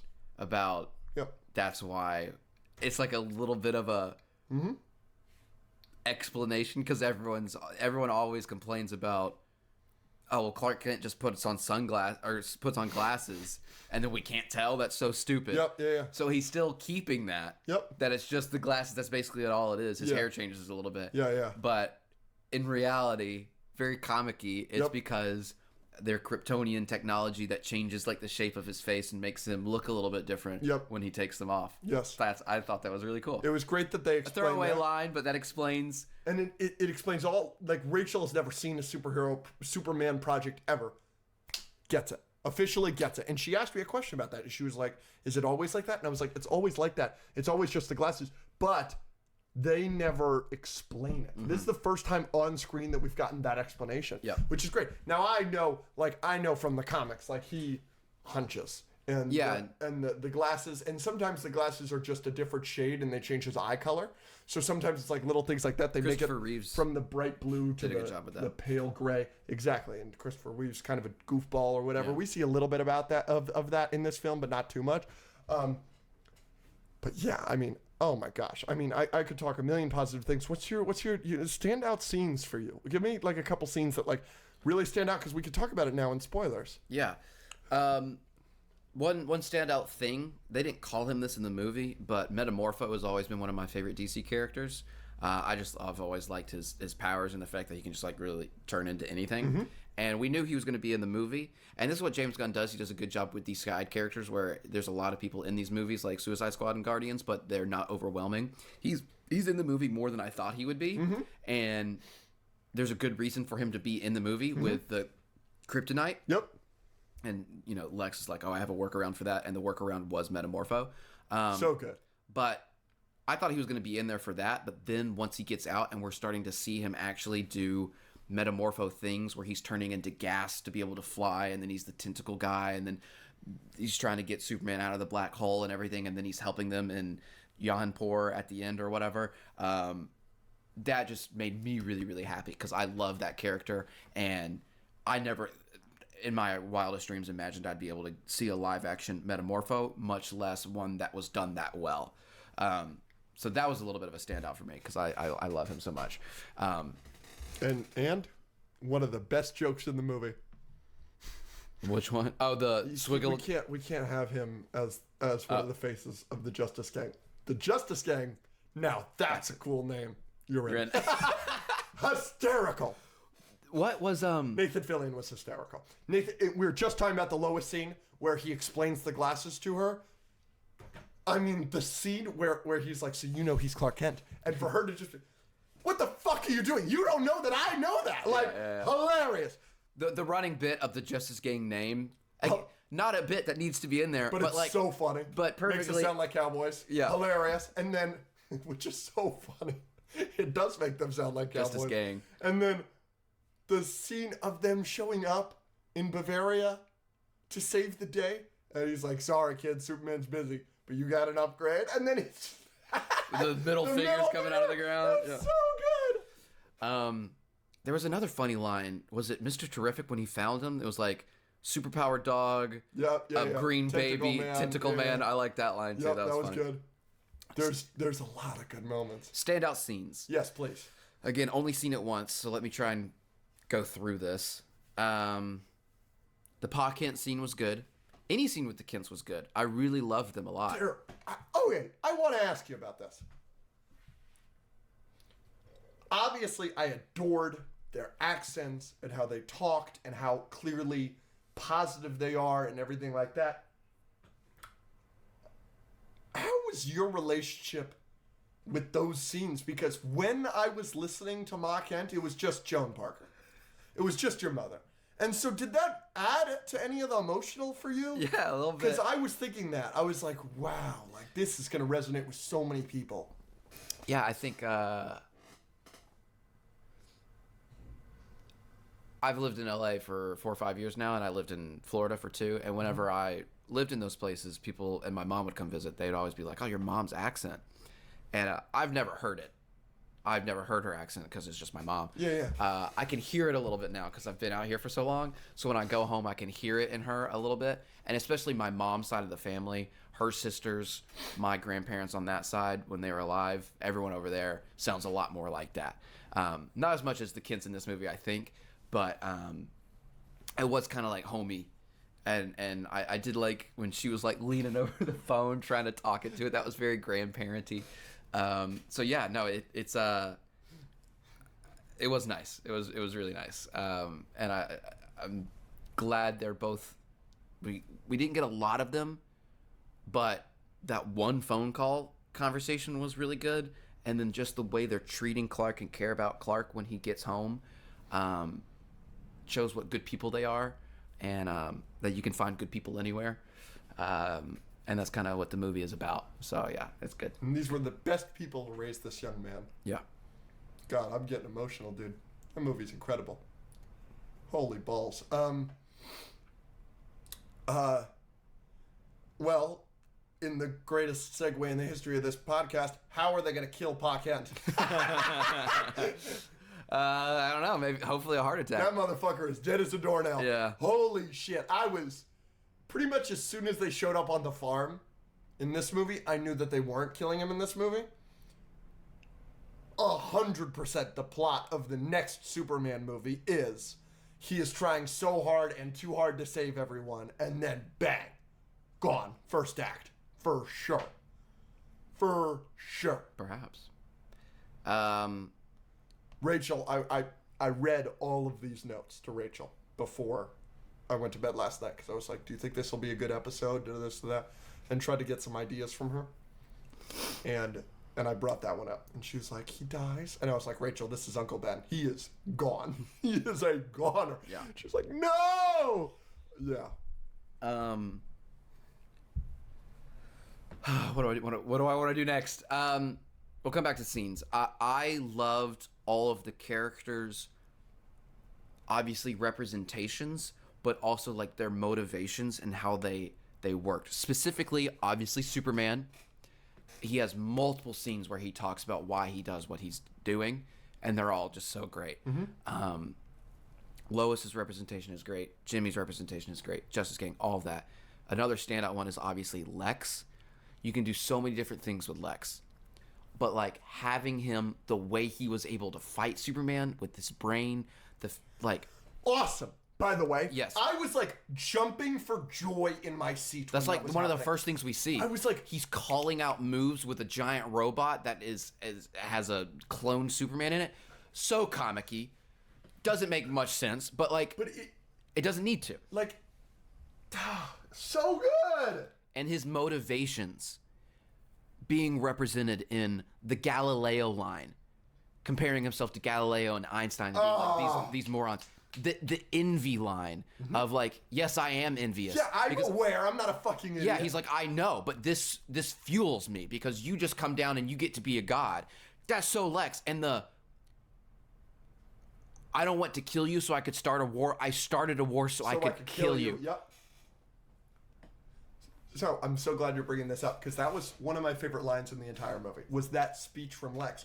That's the speech I was talking about in the non-spoiler section where I was telling you that film people are going to be like, that's bad writing for him to just say his motivations like that. But dude, like straight out of a comic book, I could recite to you verbatim so many villain speeches that are exactly fucking like that with the text bubble. That's what that was. Like, I loved it. I loved that. That was one of my favorite scenes in the movie. Absolutely. And you love to hate him because of how he is awful. But he's so charismatic. Like, I loved him. Yeah, no, he's... Yeah, the opening scene where they're celebrating him or Baravia kicking Superman's ass, and he's like he's got his guys and stuff. It's so good. The international politic espionage of it, the high-tech stuff that he's got going on, his questionable morals, his motivations. I think it was a great performance. It just felt so good in the universe. Like, that is a villain that I'm like, oh, he's definitely going to come back. And when he does, I'm going to freaking love it. Mm-hmm. When they form the super villains or he gets out of jail or he eventually becomes president somehow or whatever happens in the future, I want to see him again in this universe. He's establishing the League for sure. Yeah. Speaking of Lex Luthor, here's maybe a negative for the future of the universe. Can this Lex become president? I think so. Yeah, because he's so charismatic. He's so good. They've shown how smart this guy is. He's so smart. This guy's such a genius. And so he could totally flip this narrative. Totally. Kingpin murdered a bunch of people in New York. And he flipped out. And that was proven. He went to jail. He literally went to federal prison and then became mayor and locked up his political opponents. Yep. Other standout scenes. Clark and Lois conversation. We've talked about that. It's obviously hilarious. It's great. And this is another example of we don't get to see their relationship develop or begin at least. And it's kind of put in with a lot of other things where you get the scene where they have the fight and maybe it doesn't mean as much because this is the first scene we're seeing of their relationship, and then they don't really interact all that much until she goes to save him, and then they're kissing at the end. So, like, that could be better if we spent more time with it, or we saw them develop those feelings and had a better framework or foundation for their relationship. But again, you can't do that. And I did really love the scene where they're like, I can give you an exclusive interview, and then they go behind and they're floating and they're kissing. Awesome. This movie rocks. Yeah. Movie rocks. Speaking of, you just brought it up. Oh boy, James Gunn said he cast it based on Clois. That made sure that they had a lot of sexual chemistry. Their chemistry is off the chain in this movie. Yeah. So many great scenes. I mean, the opening scene, I mean, it's just, yeah. I kind of went over the sequel thing. So then my final thing that I want to talk about in spoilers is, does this movie feel, this was a question going in for Superman, are there too many characters? Does that hurt the film? Does it bog it down? And I was a big proponent of, no, these characters are going to be side characters. You're going to have one or two scenes. And I was surprised at how utilized some of these characters were. Mr. Terrific stands out. Yep. Right? He was in this movie way more than I thought he would be. Me too. So what do you think about that? Were there too many characters? Does that bog this movie down? In some ways, sure. Again, the point that I keep making is like, yes, if this is a different movie, or like you said, the sequel point, if it was a sequel, it would make a little bit more sense. So yeah, it does hurt a little bit, but like, this is what this movie had to be. Yep. So, no, it doesn't bother me that much. All right. Doesn't bother you? No, it doesn't. And I have some stuff I was going to do outside of spoilers. Is Superman a better movie than any film in the MCU question? I still got some stuff. Go for it. What do you think about the action in Superman? It's not my favorite. Why not? My favorite scene is the Mr. Terrific fight scene. Which is, again... Very James Gunn. Yeah. Yep. It was just a lot of fun. And then... I love the Hammer of Baravia scene, where it's Lex kicking his ass with his brain. I thought that was so awesome. Yeah. But... like, I didn't care for the Pocket Universe fight scene. That was the scene where I was telling you where it started to really drag for me. I was like, God, we still have, like, probably 40 minutes left in this movie, and this is, like, really losing me here. So, had that. I like his fight against the clone, against Ultraman, but it's not my favorite. I didn't go into this movie thinking it'd be earth-shattering action, and it wasn't. Some people will say Man of Steel's action is good. It's just Dragon Ball Z, though. Yeah, I think I like this action just as much or more than Man of Steel. And you get a lot of it, which is good, especially because they're all important. Except maybe the kaiju scene. Maybe you could have cut that, but I enjoyed it nonetheless because it showed Superman saving the squirrel. Superman saves the squirrel, the dog. He's like saving. Yeah, he's holding this and so fun. And you know, I wish we could have studied it or killed it in a more humane way instead of blowing it up from the inside. And they're being like, come on, man. And he's fighting it the whole time, just trying to keep it from buildings. Another thing I like about the Superman movie is you let him save the ordinary person multiple times. It's not just the villain hates Superman, so he's going to go fight Superman. It is all these other things happening, and Superman holding the building while the girl drives the car off, the turning around, everyone okay? Checking on them, saving the squirrel, saving the dog, saving the girl. So good. Like, So every good. life is so valuable to Superman. Yes. It's going to be so great when they kill his dad. It's going to be so great. He's going to be so sad. So kaiju fight was great, and then obviously the Crypto Superman fight at the end against Ultraman and what were those things called? With the heat vision, then he kills all of them. The Not Raptors. kills. Yeah. Yeah, I guess I can see your point about the Pocket Universe, but I was just so fascinated by Metamorpho. I was like, I don't care. That's fair. I was like, Baby Joey. I like Baby Joey. He turns into acid and explodes. It's just so awesome. perfect. So Awesome. perfect. One more question. I feel like there are more positives that we're missing. I mean, there's a million. But we'll be talking about this movie for the rest of our lives. I would be remiss if I did not ask this. A huge negative for you. Oh. in Man of Steel is the 9/11 level amounts of destruction. Yep. There is just as much or more in this movie. Is it okay? Factually incorrect. Metropolis literally splits in half. How many people die? Oh, we got a whole scene Evacuation scene. evacuating everybody. We're cooking! What a concept! Oh, Write it differently. We see somebody carrying their turtle onto a fucking bus. That's and like how I just important. said, the bridge scene where he... And the bridge scene, was like the and last there's person. one car that hasn't made it. And he saves it. He saves it. Oh, what a concept! Cooking. Fuck you, Andrew. You thought you had me. No, I thought was- you ate me up. No, I just had to ask. I didn't know. Nice work. Nice work. They know better. Yeah. And I hate the argument that people make. Here I am, dogging Man of Steel again. I hate the argument that people make where they're like, well, what was he supposed to do? Zod is throwing him into these buildings. Zod is lasering these buildings down, whatever. You don't write that for your first Superman movie. Yeah. You can have a Metropolis Man of Steel level event later in a Superman's career, because then it could really fuck with him and fuck him up and really challenge him as a hero. You cannot do that in his first movie. You just can't do it. And they did that. They had a massive event where the stakes were really, really high, but everybody was evacuated. And when did they save the day? Just as it was going to split in half, a different city. And Where they literally were like, let's run. And she was like, we're not going to make it. They stop it before that. And what's the villain say? I don't care. I'll stop it. When it gets to a city, I care. actually care about. Great. Another funny scene, the Hulk, Loki, Crypto, Lex Luthor, Yes. ragdolling basically. Absolutely. Puny God scene, but with Crypto. It's very similar, but it is different in the way that it's shot. It's actually shot very horror-y, which I thought was very funny.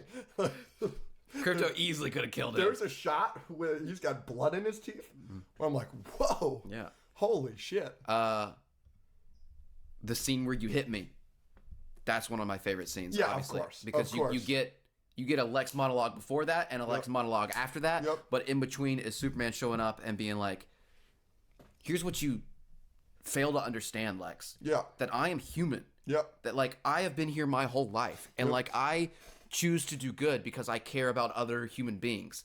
And like this is also reminiscent back to the Clark and Lois interview where she's pressed him, and then he's just like, people are gonna die.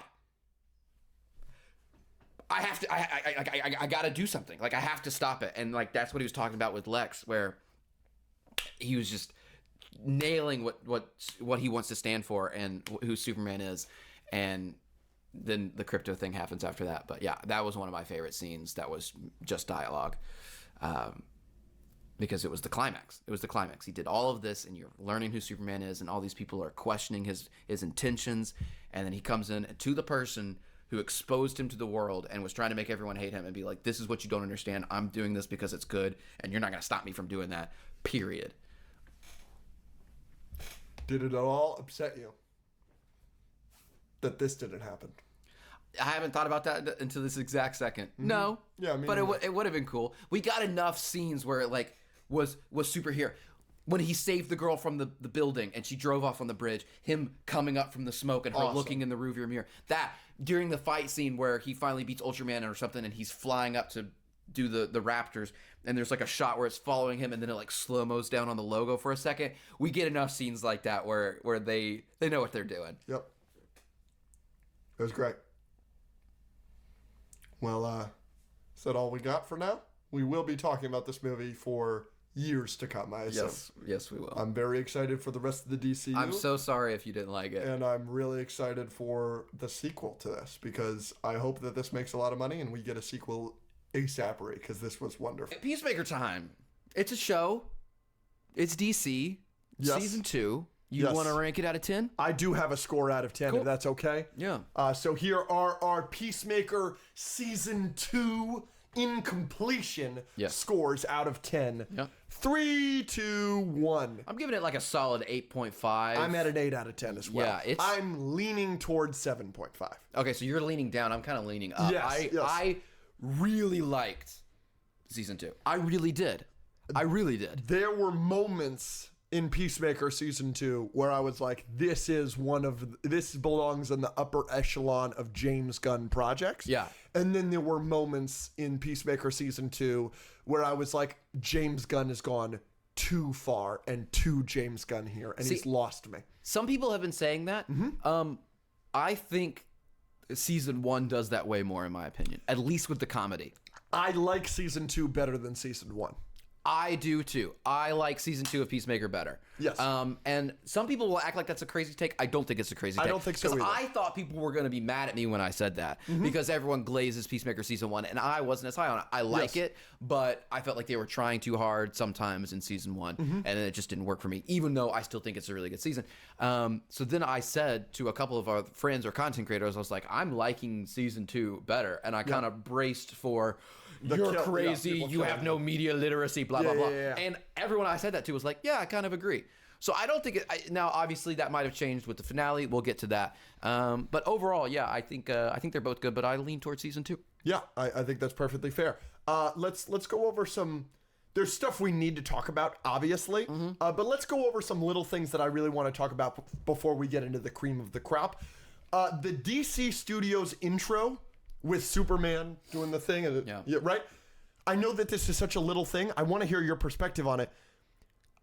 It should just be the character that the project is about, rather than Superman every time. Peacemaker made me feel strongly about that, personally. You don't care?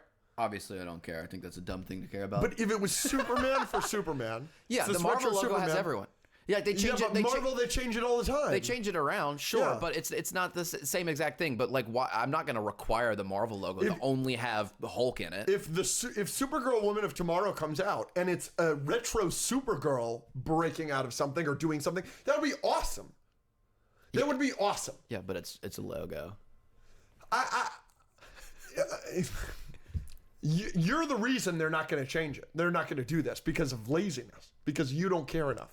You need to care about this so that the people that do care can get what we want. Right. This is, by the way, this is not a hot take by me. A lot of people want this. Cool. I don't care. You're a jackass. Well, you can complain about such specific things and everything. I just don't. I think it would be fun if it was a new one every time. Okay. I'm so happy for you. I think we should change the logo, guys. I think we should change the logo. Thank you. That's all I wanted. Yeah. Theme song.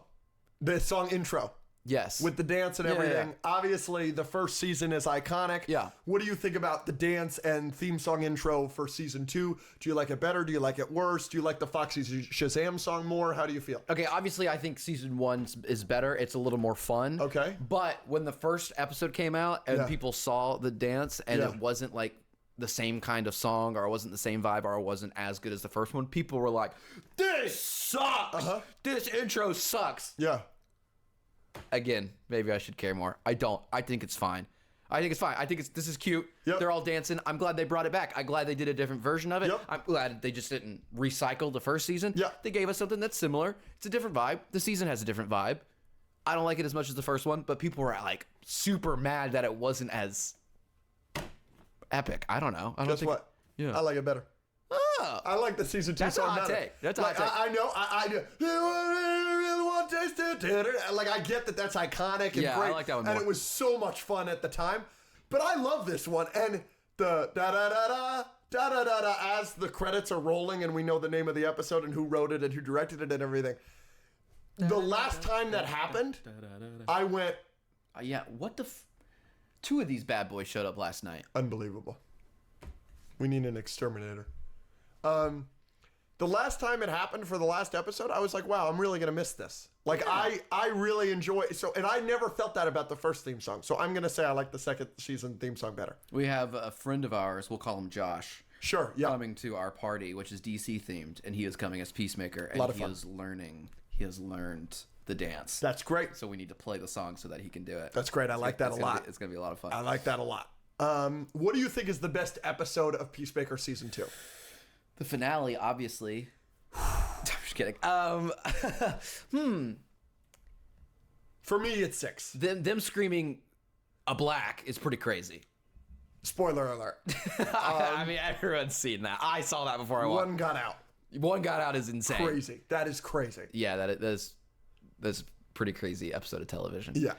Yeah, that's probably up Yeah, there. that's my number one episode as well. I just like the ending is such a good cliffhanger. Like it just like is like, okay, we're really ramping up. This is so exciting. And I think all of the stuff in that episode is also particularly fun and interesting. I just really enjoyed that one all the way through. What do you think is the worst episode of Peacemaker season 2? You think it's the finale? I would. We'll get into the finale more. Yes, later. I got plenty of stuff to talk about. Of course. So just real quick, but it is the finale for you because for me it's episode 1. What happened in episode 1? That's the orgy episode.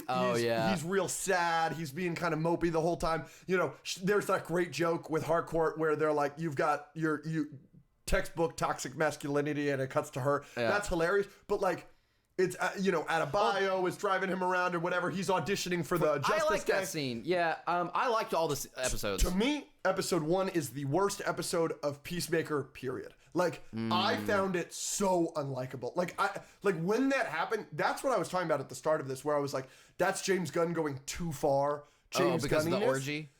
Yeah, like I found that episode tedious and unlikable. And You're not a fan of boobs? Nah, not really. That's a lie. You're lying to me. I am. I'm a huge fan of boobs. You're also a huge fan of penis, by the way you treat me off camera. You and Zach. That's what I'm saying. I'm coming on to y'all lately. Yeah. You were trying to grab our penises last night. Absolutely. It's what are homies for? One of us let you, and it wasn't Zach. That's true. Yeah, orgy's a little much. It was just, I was like, oh my God. I thought it's the first episode. It's supposed to be setting stuff up. Yeah. You gotta set up where Peacemaker is, where Chris is. Yeah. I liked the interview scene. Orgy was a little much. And it introduced the concept of the portals and what we're gonna do with that and the Harcourt stuff. So it was kind of getting back into it. So I understand it not being the best episode. Yep. But I remember watching it being interested in what's coming next. Yeah, sure. So it kind of worked for me, I guess. Sure. But I see what you're saying.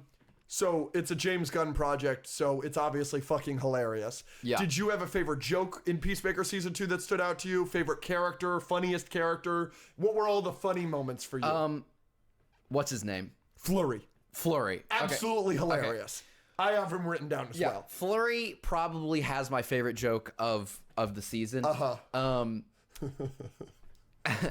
He's one where the first episode with Flurry in Peacemaker season 2 is probably the hardest I laughed consistently. Yep. I think he dipped a little bit for me after that. Sure. And the next couple episodes, I was like, these aren't hitting for me as much. You're trying. Yeah. But then he had one in the last episode that I actually thought was really good. Yeah. But the first episode where he gets in that van with Economos. And he's just like, you feeling uncomfortable because I'm sexualizing your friend, Ginger, whatever. Ginger Cool. I had to pause the show multiple times. It was so weird.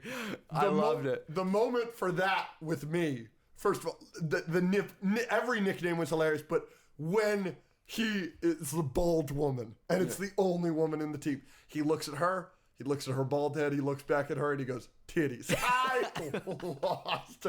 Bird blindness is hilarious. The bird blindness is hilarious. The memes that we're seeing New York Comic Con, people walking around with signs that are saying, bird blindness awareness, and information about it. It's so funny. Yes. I really liked it. And then there was an episode.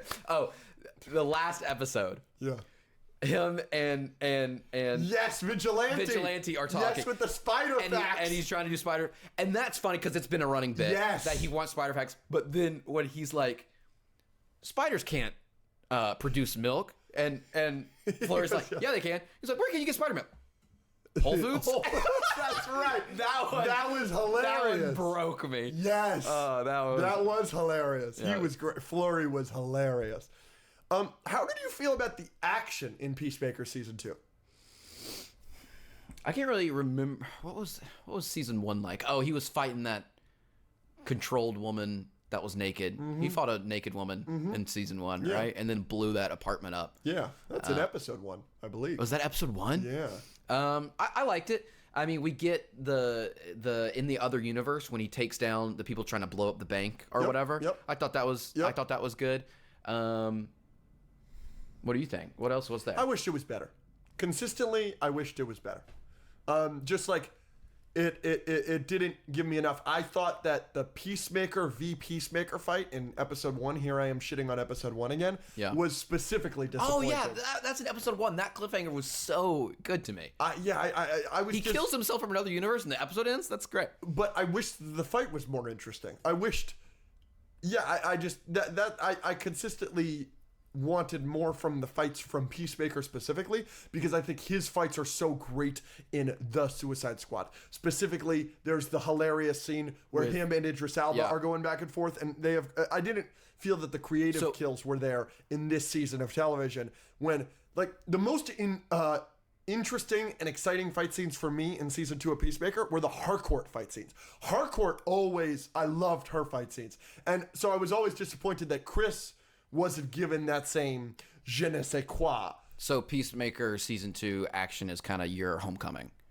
Main character not getting enough action and not performing well enough. I'm not over here saying that it's the worst John Cena project of all time, because you're out here saying that Spider-Man Homecoming is the worst Spider-Man But project. It is a negative for you. It is a negative. Right, yeah. right. I've never said that's an unreasonable negative for you. I've always said it's unreasonable how low you are on that movie because of that single negative.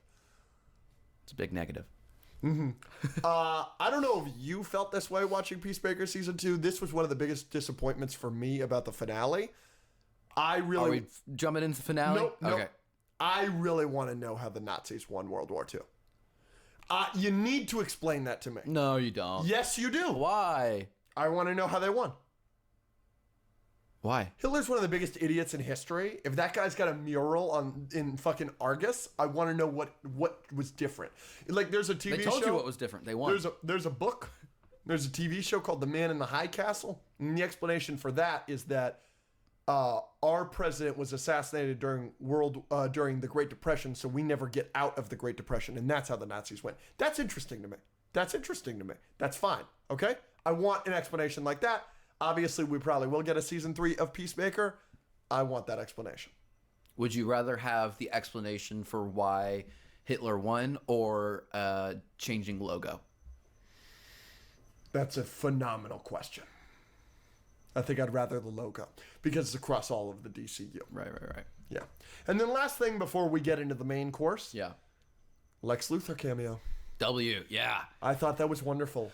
It really is so refreshing. This does feel like early MCU to me. Yes. Where the cameos actually make sense in the story. Yep. And they're interesting, and I'm looking forward to them, and it's all connected. Yep. You know, in phases 4, 5, and 6, like sometimes we'll get cameos, but it's like an end credit scene and it leads to nowhere, like the Blade one, or Deadpool and Wolverine, where it's a cameo from forever ago and it's just a cameo fest, or it's Multiverse of Madness, where again it's just cameos and then we kill them off, or we don't get enough. Like, I don't know, it just hasn't felt like in the first ones you're seeing Thor's hammer, and then the next movie we get is Thor, or we're getting Thanos at the end of Infinity War, or you know, Black Widow is in Iron Man 2 and she's like a main part of the story. There's a bunch of examples there. This really does feel like they know what they're doing. They're keeping it going. We've got Superman, and then we got Peacemaker. I didn't expect Peacemaker to connect to Superman all that much. Maybe like a throwaway line or something. No, but the reason Argus is going after him so much is because of the rift from Superman. And then the whole second half of the season, you've got Lex Luthor and his team kind of controlling. You got the guy who's like talking to Mr. Terrific, like, I can help. I don't need your help. He was a main character the last 2 episodes. Oscar, what's his name? Not remembering any of those people's names. Otis. I think it's Otis. Otis is the black guy. Yeah, yes. Otis is there. Yeah, he's yeah, I loved it. And then they literally had the set of where Lex Luthor was in Superman. Yes. In there. Yes. The cameos make sense. They're fun, and like we've said, we want more Lex Luthor because of how great he was in Nicholas Superman. Hoult is fabulous in the role. He picked up exactly where he left off in Superman. Yep. I don't know if you heard this. They filmed that while filming Superman. Yeah, makes sense. It makes perfect sense. He was, you know, the tone of the show, Peacemaker, is a lot different than the tone of Superman, and I think that Hoult fits that with his portrayal of Lex Luthor. When he's talking about the probably Dr. Phosphorus, which is the twink that's got glowing eyes, cartoon eyes, that's getting fucked by somebody with dragon skin. That was interesting to see Hoult take that on compared to how he is in Superman, but I loved it. And Nicholas Holt's Lex Luthor has already had as many appearances in the DCU 3 projects in as Jesse Eisenberg had in the entire 16 projects of the DCEU. Yeah. That's great. Yeah, it's not. That's exactly how it should be. It's the comparison here is stark. Yes. Yeah, no, I mean, we said we wanted more Lex Luthor because of how great he was, and we've already gotten him again in the same year, and they've already announced another project with him in 2027. Yep. Yeah, I'm locked. Yeah. I'm so happy. It's great. It is, like you said, early MCU. It does feel like that, and it's really exciting. Yeah. Real quick, last thing. Even though this is part of the. Oh, I'm gonna kill him. I know. Me too. I'm gonna kill him. It's a fly for audio listeners. Obviously, the main course is the final episode, Sure. and I really want to get into all of that. But part of the main course I have is my biggest positive for Peacemaker season 2, and I think you're going to agree with it. Bring it on. The acting across the entire season 2 is phenomenal. John Cena gives a career best performance. It's really not even close. Especially, I think it was episode 7. 7. His conversation with Harcourt. Yes. Also, spoiler alert, when they almost kill his brother again. Yes. Yeah. When it's phenomenal. So Cena is just spectacular, incredible. Like how he's grown as an actor. James Gunn has constantly said how he's grown as an actor, but you really see it in this season. Jennifer Holland, Harcourt, is excellent, both as the rough exterior and she nails the emotional beats. When she's like, I am a mess, you do not want me. It's amazing, but then she's also hilarious as this rough and tough bitch, essentially. Yeah. Right? And then her in the other universe is a complete opposite from either of those. Seeing her smile is so weird because you've gotten so used to her. Yeah, it's a tremendous performance by Holland. And then Frank Grillo is excellent and a major highlight for me. Sure. Unfortunately, Grillo is my biggest problem with the show, and specifically the ending. The finale. Sure. Yeah. Okay. Yes. So you want to get into Peacemaker season 2 finale? Sure. What'd you think of it? I think people are being harsher on it than I am. Same. But I think people are being harsh on it For different reasons. I have a major problem with the finale of Peacemaker, but it has nothing to do with there weren't enough cameos. It has nothing to do with it ending on a cliffhanger. I understand that frustrating people. It didn't frustrate me. No. And it is my other problem. It doesn't have to do with all the needle drops. That's James Gunn for you. Yeah. Like, of course he's going to do shit like that. Yeah, there's a full Foxy Shazam concert in the middle of the episode towards the end of it. What are you going to fucking do? Yeah. Like, that didn't really bother me, especially because that episode is double the length of every other episode. So it's not like we're missing anything else. Yes. For that. Okay. But major fucking problem with Rick Flag Sr.'s motivations in the final episode. Like, I think it's a disaster. I've literally all these paragraphs about it. Like, Yeah, go. You can go ahead. if you don't mind. Yeah, go ahead. You can sell Grillo as the villain here because Peacemaker killed his son. Right. And I totally buy that, and all of the bad stuff he does towards Chris all makes sense to me.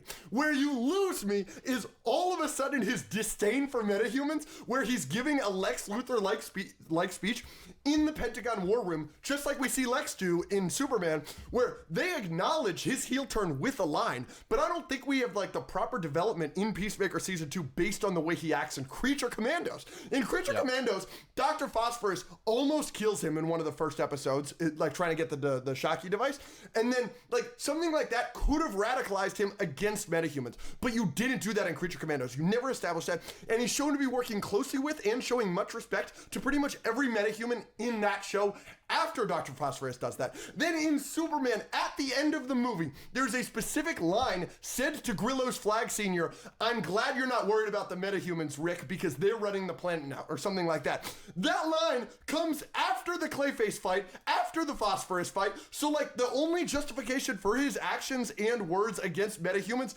must come from Peacemaker Season 2, and it doesn't at all explain that turn well enough, in my opinion.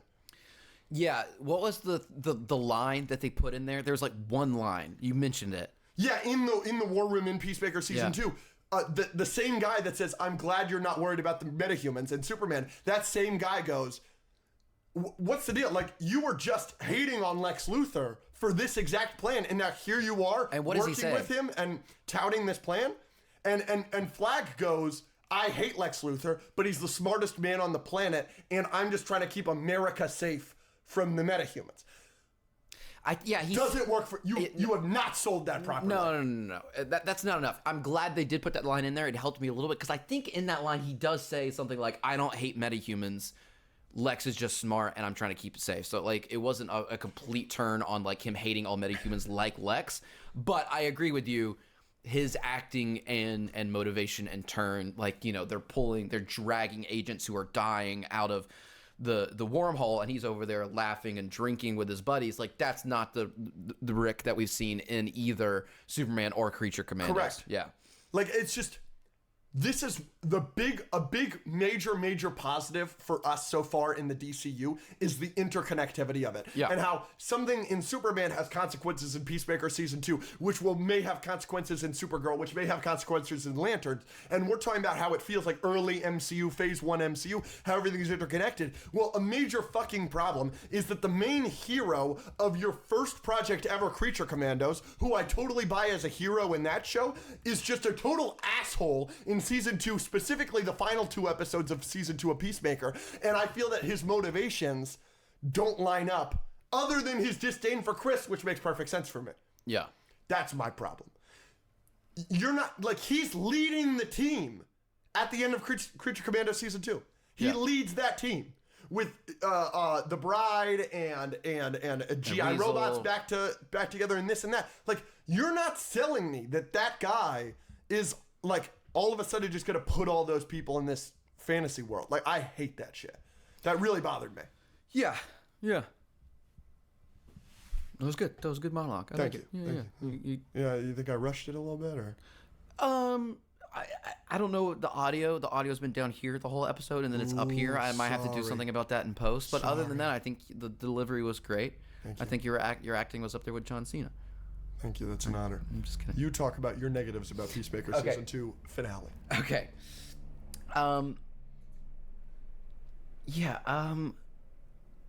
Peacemaker Season 2 finale, people acted like it was one of the worst episodes of all time. Like, the way people were talking about it was kind of insane to me.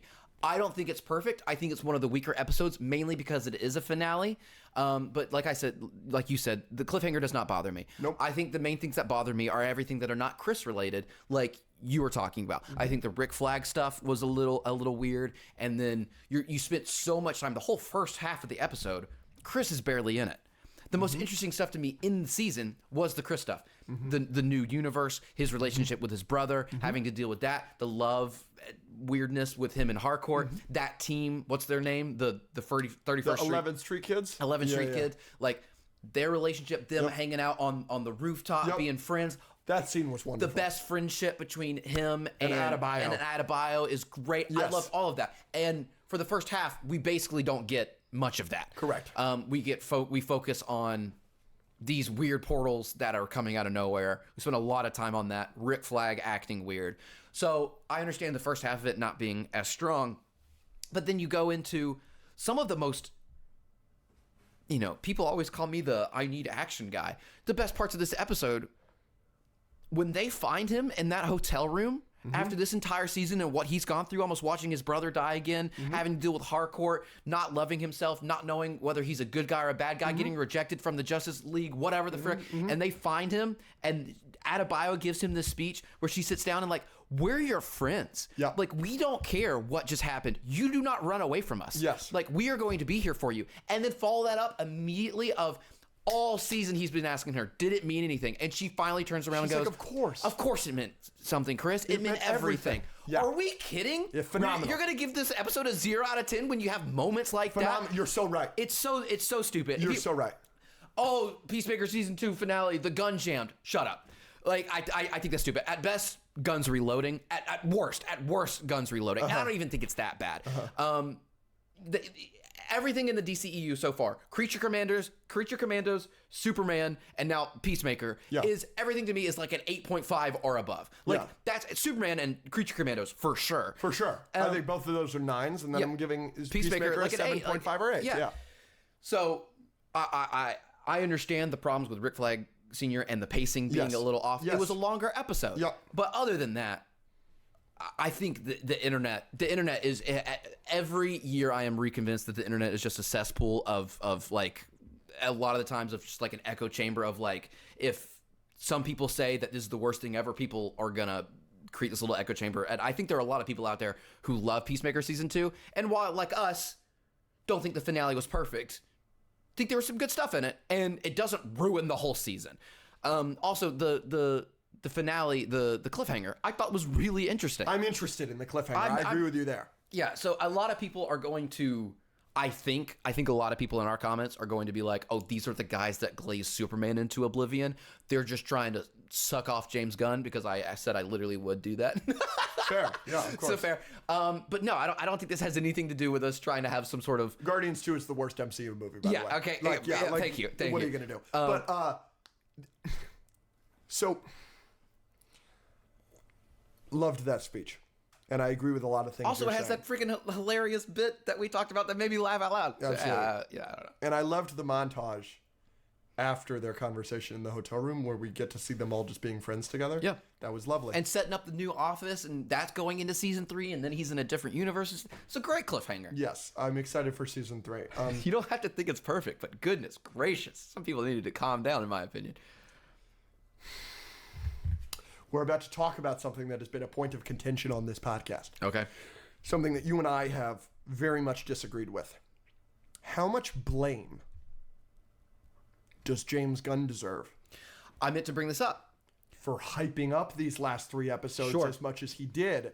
I would argue that a large part of the hate that you are currently complaining about, that Peacemaker Season 2's finale is getting, is James Gunn's fault directly for going out and being like, these last 3 episodes are the best thing I've ever done. Yep. There's crazy stuff. And other than a Lex Luthor cameo and then Lex Luthor team members cameos, There were no it's cameos. not as crazy as he made it out to seem.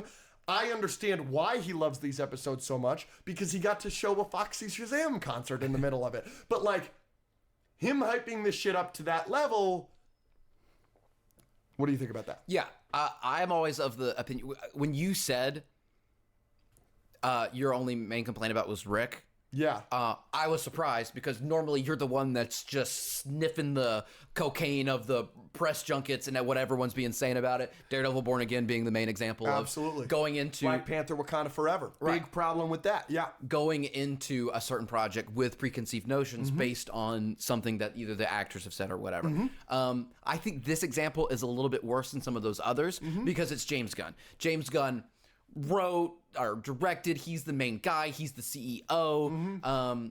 So that's a little like if Robert Downey Jr. or Kevin Feige did that about certain projects, I'd understand a little bit more, or did it to the extent that they did. I don't think Kevin Feige has ever come out and been like, this is the best thing we've ever freaking done. Absolutely. Completely agree. Completely agree. So yep. You're cooking normally, right now. normally, and I still am on the side of like, I don't ever listen to that stuff that much, or if I do, I still tamper my expectations, because just watch the project and let it be what it is without everything else in the world trying to tell you how to feel about it.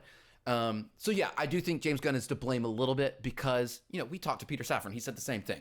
Like, this is James Gunn freaking Favorite thing he's ever done. And we were like, oh, shoot. Yeah. And again, I still really liked And it then overall. when you do episode 6, which is the first of these 3 episodes, it's the best episode, in my opinion, of the entire show, season 1 and season 2. You get the cliffhanger ending with a black, one got out, you got a Nazi swastika on the American flag, and a Lex Luthor cameo, all in episode 6. Yeah. You're setting the tone that, 7 and 8 are also his favorite thing he's ever done. That leaves a certain level of expectations that much of the audience clearly took seriously, that I don't think was hit the way that some people wanted it to. Yeah. I want to give a perspective I have on it that maybe you have, because I think you line up with me here. I saw this episode after all of the hate it had gotten. So I knew it was hated going into it. And so I was constantly pleasantly surprised by the final episode, Sure. because I kept waiting for it to be this awful piece of shit, worst thing I've ever seen. Yeah. I was really expecting Guardians 2. Yeah. Where I'm like, okay, every joke is not going to land. I've heard about all the needle drops. Every other scene is just going to be a loud song, which kind of is. That's a fair criticism. Yeah.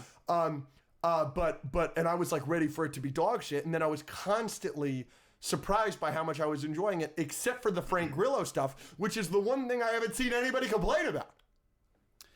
I've seen people complain about, Okay, or at least like how his acting and motivation is different. I've seen people complain about that. Good. Yeah, I watched it the night it came out, but I did watch it an hour or two after. So I did see some people in the Discord or 4x Speed or some, and they were like, "This is trash." Wow. And I went in and I kind of typed up to them a pros and cons list. I was able to see some of the cons of the first half having no Chris and the motivations being weird or whatever. But then I was, the montages didn't bother me. But the conversations that they had and the cliffhanger and I think one of the other main problems is, like you said, 6 was so good and it was leading to something. And I think they handled it well, but a lot of people's main problem with episode 8 of season 2 of Peacemaker is they felt like it led nowhere. Like every episode was like 30, 40 minutes. We're getting Nazi America, blah, blah, blah. And then the next episode, we're getting an hour-long episode where the first half has no Peacemaker in it at all, barely. We're getting 5-minute montages of a concert and then no cameos. So I understand. I think it's a little bit worse because it is a finale episode. And I feel like I said this because what happens in episode 7? You get the big fight with where the dad dies, the brother almost dies. They finally escape. They get back. Then Chris gives himself up. That's all a much better finale climax. I think they should have cut a lot of stuff from the first half of episode 8 and combined episode 7 and 8 into one. And I think you just make an hour-long episode of 7 and 8 where you get the final big climax thing in the other universe. We all get back. Chris gives himself up, and then you end it with him being in the other universe and cut some of that other stuff out. I think that would have helped a lot of people. But because you split them into 2 and then episode 8, not a lot happens in terms of like action or climaxes or things like that, other than the emotional moments with ads and Harcourt and stuff like that. I think it's a better episode as opposed to a better finale. So I do understand people's complaints about that a little bit. It just didn't bother me as much. I think that was people's number one complaint. Sure. Yeah. So the season 2 finale is getting a lot of hate. Obviously, we just went over. Some of it we feel is deserving, some of it undeserving, in my opinion. So I want to go through just real quick my takes, and you can kind of agree with me or disagree. This is the last thing? Yep. Good. Then we can do bracket. For me, deserving, right? It's getting hate, and I think some of this is deserved. Totally understand. If you don't fuck with all the needle drops, totally understand why that would frustrate many. It doesn't frustrate me personally, but I totally understand why people are like, okay, so the last episode is just several songs that James Gunn likes. Totally understand if you don't like that. That makes sense to me. It would bother me more if it wasn't connected to the story as much as it was. The entire episode they've been talking about the night on the boat. The entire season. Yes, but you do it twice. Yeah, you shouldn't have done it twice. After, which is Foxy Shazam, and the montage of them doing the new Office is also a needle drop. Yeah. And I think there's another one. Like, there's a lot of it. They show the concert like twice, like before and after, like you said, I think. And then obviously, there's 2 concerts. One of my cons was, because I was typing down my pros and cons as I went, one of my cons was like, why are we having another slow-mo shot of them just walking towards camera with a song playing? I was like, we've done that multiple times. Yes. So I get it, but I do also want to point out the fact that like that concert and that night with him and Harcourt has been such an integral part of the season. Yes. So it wasn't like he just threw it in there for nothing. Sure. But yeah, I would say justified or understandable on that one. Another thing that this show is deserving of hate it's getting is Rick Flagg's motivations. I don't need to do that again. Deserved. I just did that. And then we just went over. For me, I think it's very deserving if people are frustrated with James Gunn hyping this show up as much as they have been. You can't say the things he said about the finale and give people the kind of hope that you gave him and gave them, and then obviously deliver what was episode 8. For me, here's some undeserved things. Like, these are things that are getting hated on that I think are undeserved. Cliffhanger ending. I am way more excited for season 3 I want than season 3. Yes. Frankly, I didn't think we would be getting a season 3. I guess it shouldn't surprise anybody because this is James Gunn's favorite thing he's ever done or whatever. Some people were saying it's going to be a new show and it's going to be called like the 11th Street Kids, and it's going to be like a group show. I could see that. I wouldn't mind that. Yeah. I just I'm excited to see these characters continue their stories because somebody we haven't talked about enough in this review has been Adebayo. She is the heart of this show. She's spectacular. Her acting is spectacular, and her scene with her wife at the end was wonderful. Was just wonderfully executed, and I thought that was a very interesting point to tell, where it was I love you and I'll always love you, but we are just at two different points, and if I'm going to be compromising for you, or you're going to be compromising hard for me, and that's unfair to both of us. I thought that was wonderful and wonderfully acted, and I love her relationship with Chris so much. Yeah, I mean, it's great. Her speech to him in the hotel is one of my favorite moments of the whole season. Phenomenal. Yeah. I mean, when she was like, you made me believe in miracles. It was just wonderful. So that absolutely. Undeserved. I don't think the show was deserving of the hate it's getting for not having cameos. No. I'll give you James Gunn hyping it up, Yeah. but I think that the cameo theories are a lot of the person's own faults if you're getting upset about it. Yeah. Like Blue Beetle, for example. Somebody tweeted at him and was like, I can't wait to see Blue Beetle again. And James Gunn responded and was like, you'll be very happy very soon. He said something like that. I understand if we don't see Blue Beetle for 5 years, you could be totally pissed at James Gunn. But you're mad at him for not putting Blue Beetle in the first project that's come out since he tweeted that. Yeah.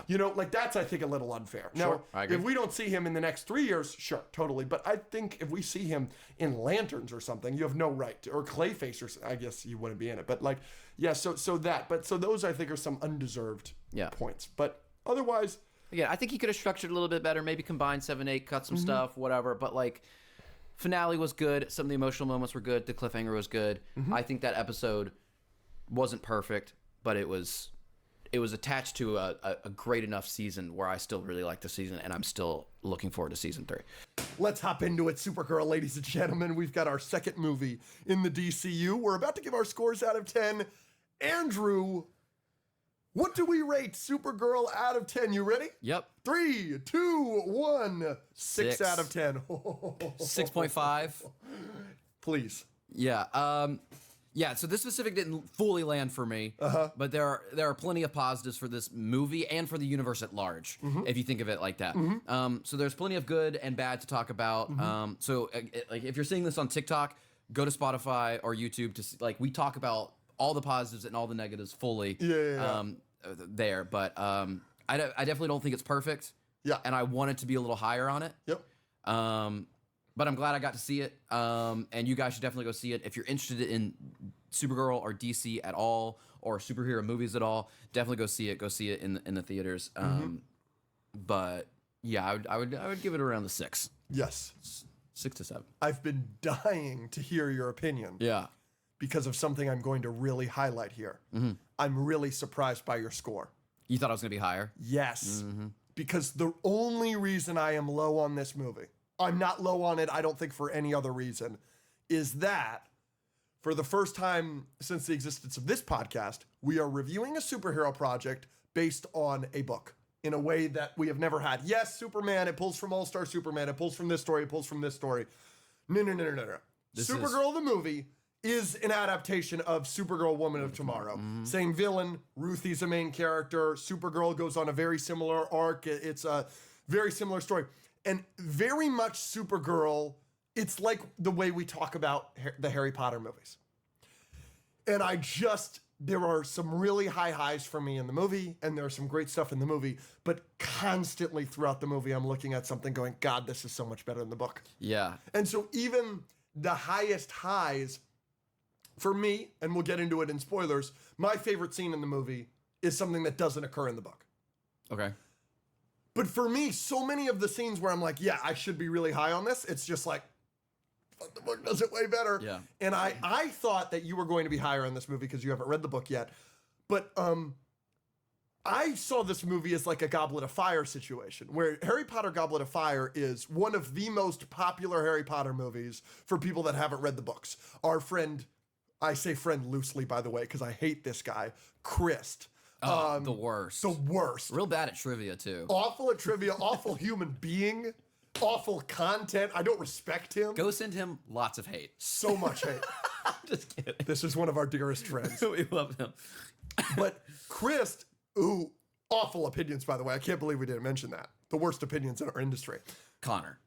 I honestly think Chris is getting worse. What? Chris said something to me the other day that was so appalling. What was it? I'll have to share with you off air. Oh, okay. It was awful. Okay. Anyway, Chris, think he was that bad. terrible guy, awful. Don't say anything nice to him. Mm-hmm. If you see him in the street, beat him up. We are pro abuse. Abuse Chris Pazaya. Good callback. So Chris, like, Goblet of Fire is his favorite or second favorite Harry Potter movie. He hasn't read the books. That's a popular thing that I hear among people. It's like Goblet of Fire is a favorite for people that haven't read the books. But then for people that have read the books, I see it consistently ranked as one of the worst Harry Potter movies because of, yeah, you do a lot of this fun stuff from the book, the Triwizard Tournament, Cedric, Voldemort coming back, all this. But it's like, God, this is done better in the book, and this is done better in the book, and this, like, the whole thing, every plot point is seemingly done better in the book. That's how I feel about Supergirl versus Supergirl Woman of Tomorrow by Tom King. It's like, yeah, I like this, I like this, I like this, I like this, but God, I love it in the book, and I love it in the book. And so it's like, What do you think the score would be if the book didn't exist? I'm closer to, I think I would have given it a 7 or an 8. Yeah. That's why I'm so surprised by your score, and that's why I wanted to hear. Yeah, well, I want to read. I want to read the book. Yes. I purposely didn't read it beforehand because Yes. I had heard some of these things. Yes. And I didn't want to read the book and then like kind of ruin the movie for me beforehand. So I watched it without having read. I'll probably read now. Yep. Maybe on all of my flights. Yeah. Yeah. But do you want to do any general positives or negatives other than that before we go into spoilers? Yeah. I think that there's a couple things that we can absolutely talk about, whether it's the movie or promotion of the movie or other things that I think we could talk about without getting into spoilers. For starters, despite, our lower scores for Supergirl, even though it's obviously a positive score with a 6 out of 10 for both of us, that's still a higher than a 5. So it's better than average. I'm glad that I saw the movie. I mean, if it's lower than a 5, I feel like I have wasted my time. That's how I kind of feel. Sure. Yeah. I want to say that I do think 2 movies in the DCU has still clearly started better than the MCU, even after giving Supergirl a 6 out of 10. Because the MCU starts with Iron Man, which is a great movie. And then Hulk. I clearly prefer Superman. And then I think Hulk is dog shit, one of the worst MCU movies ever. Easily bottom 3 for me, maybe bottom 2. And I think Supergirl's like a 6 out of 10. I think Supergirl would be a middle of the pack MCU movie.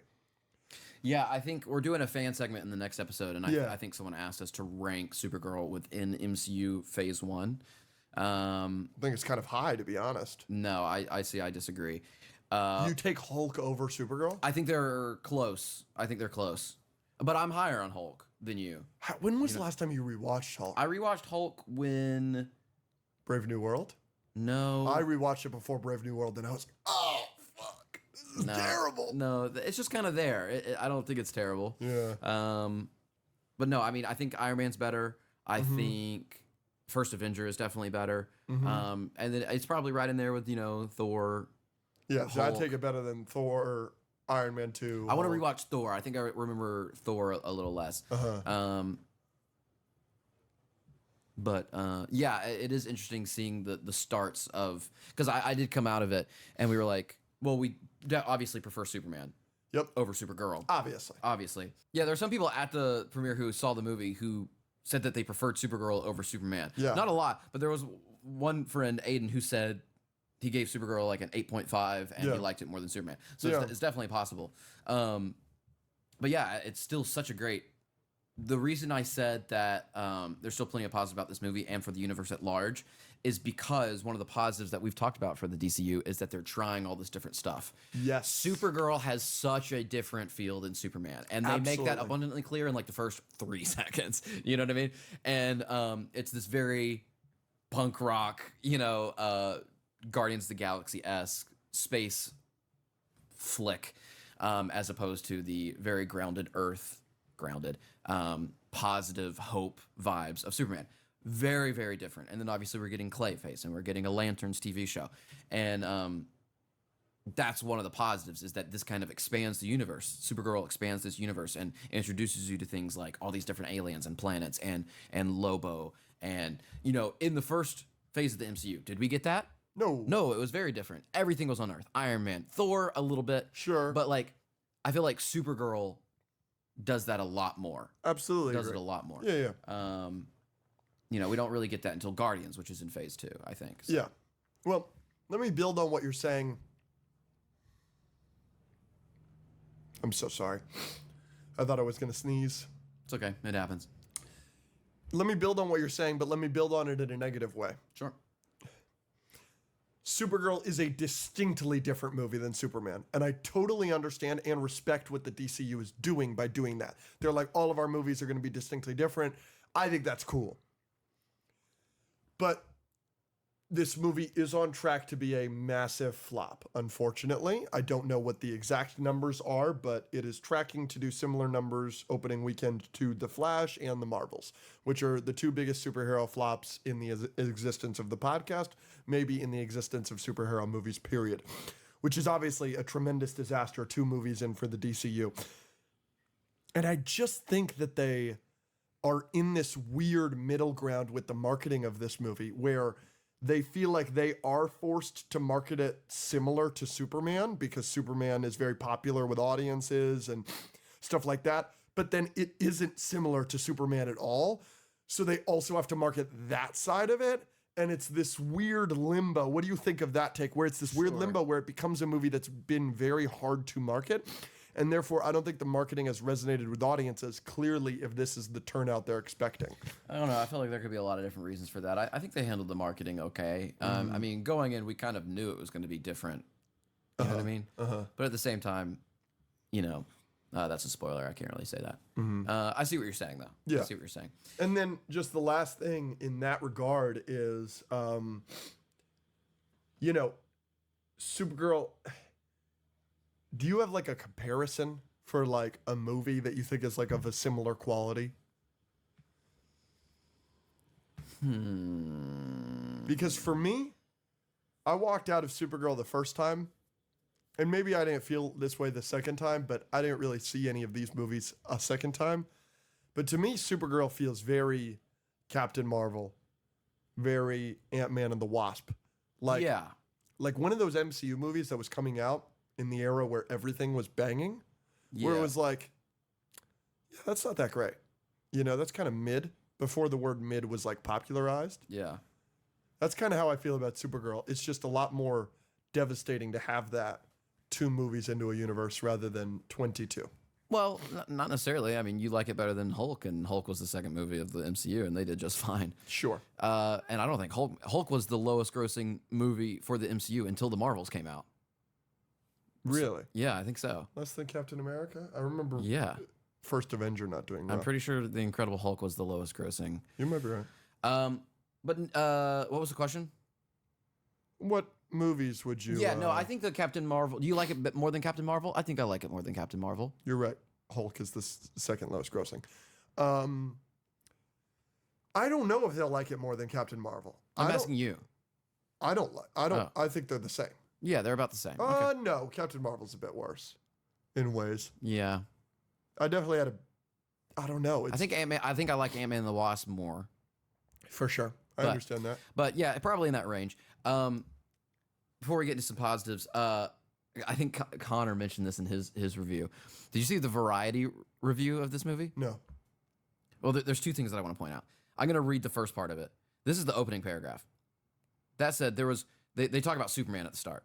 And they say, that said, there was one thing about Superman that perhaps the whole world could agree on. And that 12-minute-long argument between Clark Kent and Lois Lane, the moment when Clark made the case that Superman's wholesome valor was punk rock, that was cringe. Ooh. The second you call anything punk rock, it has ceased in that moment to be punk rock. It has instead become lame, and Superman calling what he does punk rock is super cringe. And then they go on to say that this entire movie is trying to be punk rock and is failing, and therefore it's cringe. And that's like the premise of the article. Wrong. Yeah. Wrong. Punk Rocker, that song, was like the most used sound on TikTok in July. Do you know how many edits with millions of views start with that line? Yeah. Also, the point of the line is that he's a dweeb. Also. Yes. Like, he's like, maybe that's the real punk rock. Like, he's not trying to be cool there. It's like a sweet moment. It's sweet. And he's just trying to show his outlook on the world. And how out of touch. Yeah, that's what I thought. Like, I understand if you have that take, but to say that perhaps the whole world could agree on this? No. What? You are in the minority there, I think. Yes. But they go on to say in this article that it is the worst written superhero movie that they can remember. I also think that is a little harsh. I have some problems with the writing, but like Madam Web, Yeah. Craven, Yeah. you know what I mean? Morbius. Venom: The Last Dance, maybe. Like, so, you know, hold your horses there, person who doesn't like punk rock. Thor: Like, Love and Thunder. yeah. One positive I can say before we get into spoilers. Yeah. Millie Alcock, Yeah. she's great. She's spectacular. She's really, really good in this movie. And I think if people are negative on this movie, they might come out saying she can't be a lead, like she's not a good lead. I don't necessarily think that yeah. it's true. You know what I mean? I agree. I think Millie and this character can be lead. And I think there's a lot of good stuff there, and I think she does a really good job. Yeah. And she has this warm center that's like, you can tell that she can be Supergirl, Yeah. but she's still working on some stuff, and that's good for this character in this movie, and I think she does a good job with that. I completely agree. Another positive, Jason Momoa, I imagine. Yeah, He's exactly what you want from him and Jason expect Momoa. him to be. Yeah, he's Like, it's so... Lobo is good. Lobo is good. Lobo is fun. Lobo is good in Supergirl. Lobo does not exceed expectations, though. He's No. exactly what you expected to a T, Which is good. which is good. Every time he came on screen, I was a little bit more entertained than I was the second prior. Yes, agreed. Because it's Lobo and it's Jason Momoa. Yes. Another positive. David Cornsweet is the best casting for any superhero ever, maybe? That is the paragraph that I wrote the most in positives is David Cornsweet is such a joy. He is such a joy. It's so good to have him as the face of the franchise. He's incredible. And I don't want to take away from like the Supergirl It feels so bad. movie and the Millie biggest- Alcock, her performance, which is obviously amazing. The biggest positive from Supergirl is Because Superman. and talk about Superman's cameos, but gosh, I wanted more. You know, I want everything. He needs to be in everything. yeah, He should have been Peacemaker. It would have been better. yeah, Like, it's just... yeah. But I'm glad that everything's tied in so well already. Yeah, the DCU is so much better for Having him, having him. for sure. Thank God. Like, oh my gosh, he's amazing. The costume and creature design was really, really good. Yeah. I liked that a lot. What's his name? Krem? Krem of the Yellow Hills. He looks interesting. Like, you Yeah. can kind of remember his face. Yeah. You know, they're going a bunch of different places, a bunch of different Sure. space bars. Yep. Every space bar has a weird creature. The Yep. one that, you know, asks her to dance or whatever, that one's Yep. weird. The ones that are in the bus, those look great. So I thought all of them were designed really well in all the costumes. And like I remember multiple different types of aliens throughout the movie, Yep. and I like that. Screecher is a really fun one. Yeah. The Screecher design, which opens its mouth like this, that's the one. It's on the bus. Yeah. But yeah, that's a good one. There's. I would like to talk about this before we get into spoilers. Okay. It's not a positive. Okay. I think that this is a difficult movie to have done so early in the DCU. I just feel like I understand the excitement because Woman of Tomorrow, the book, it came out in like 2021. Like I remember reading it pretty recently. Like it's I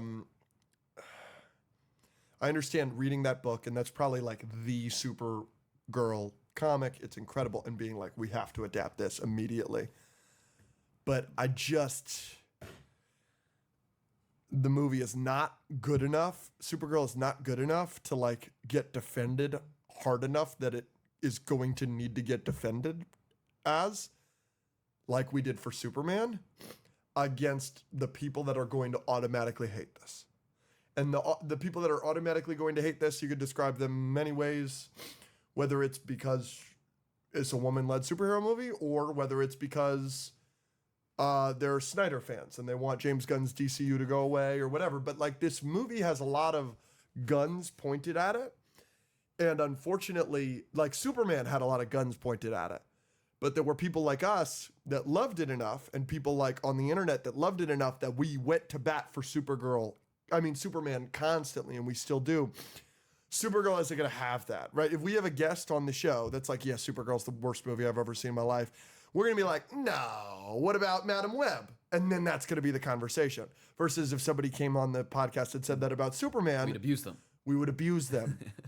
So it is unfortunate, like this movie is in a really tough spot, and I really wanted to touch upon that. Sure. It's just when Marvel started taking those kind of swings, even though I didn't love Captain Marvel, I walked out of it and like somebody was like, Captain Marvel was the worst thing ever or whatever. I could be like, yeah, but Infinity War was fucking amazing. Like, you know, I don't think you have that with audiences yet. And I think that the word on the street, for lack of a better way of saying it, is going to be so overwhelmingly negative for this movie because I think it will be too. But again, in terms of like the overall universe, I don't think it's bad enough or franchise ruining in any way. Because again, sure. look at the MCU. I'm not saying it's going to ruin the franchise. I'm just saying I feel bad for Craig Gillespie, all the amazing, talented people that worked on this movie, Millie Alcock, because I think it's in a tough spot. That's just what I wanted to highlight. Yeah, well, people are going to be more negative on it than they should be. I mean, we already saw that with the Variety article. Absolutely. I think I mean, we're pretty low on it. Like, I'm pretty negative on it. I mean, a 6 out of 10 for you is bad. Yeah, but some people, I mean, it's the internet. They're gonna hate things more than they should always. So. Yeah. Spoilers? I am ready when you Okay. are. Spoiler alert for Supergirl. We're going to talk spoilers now. Yeah, here's our spoiler warning for Supergirl. Lock in. You want to keep doing some positives? Sure. Okay. One last thing before we get into spoilers. I'm so sorry. So sorry. What do you think of the cup?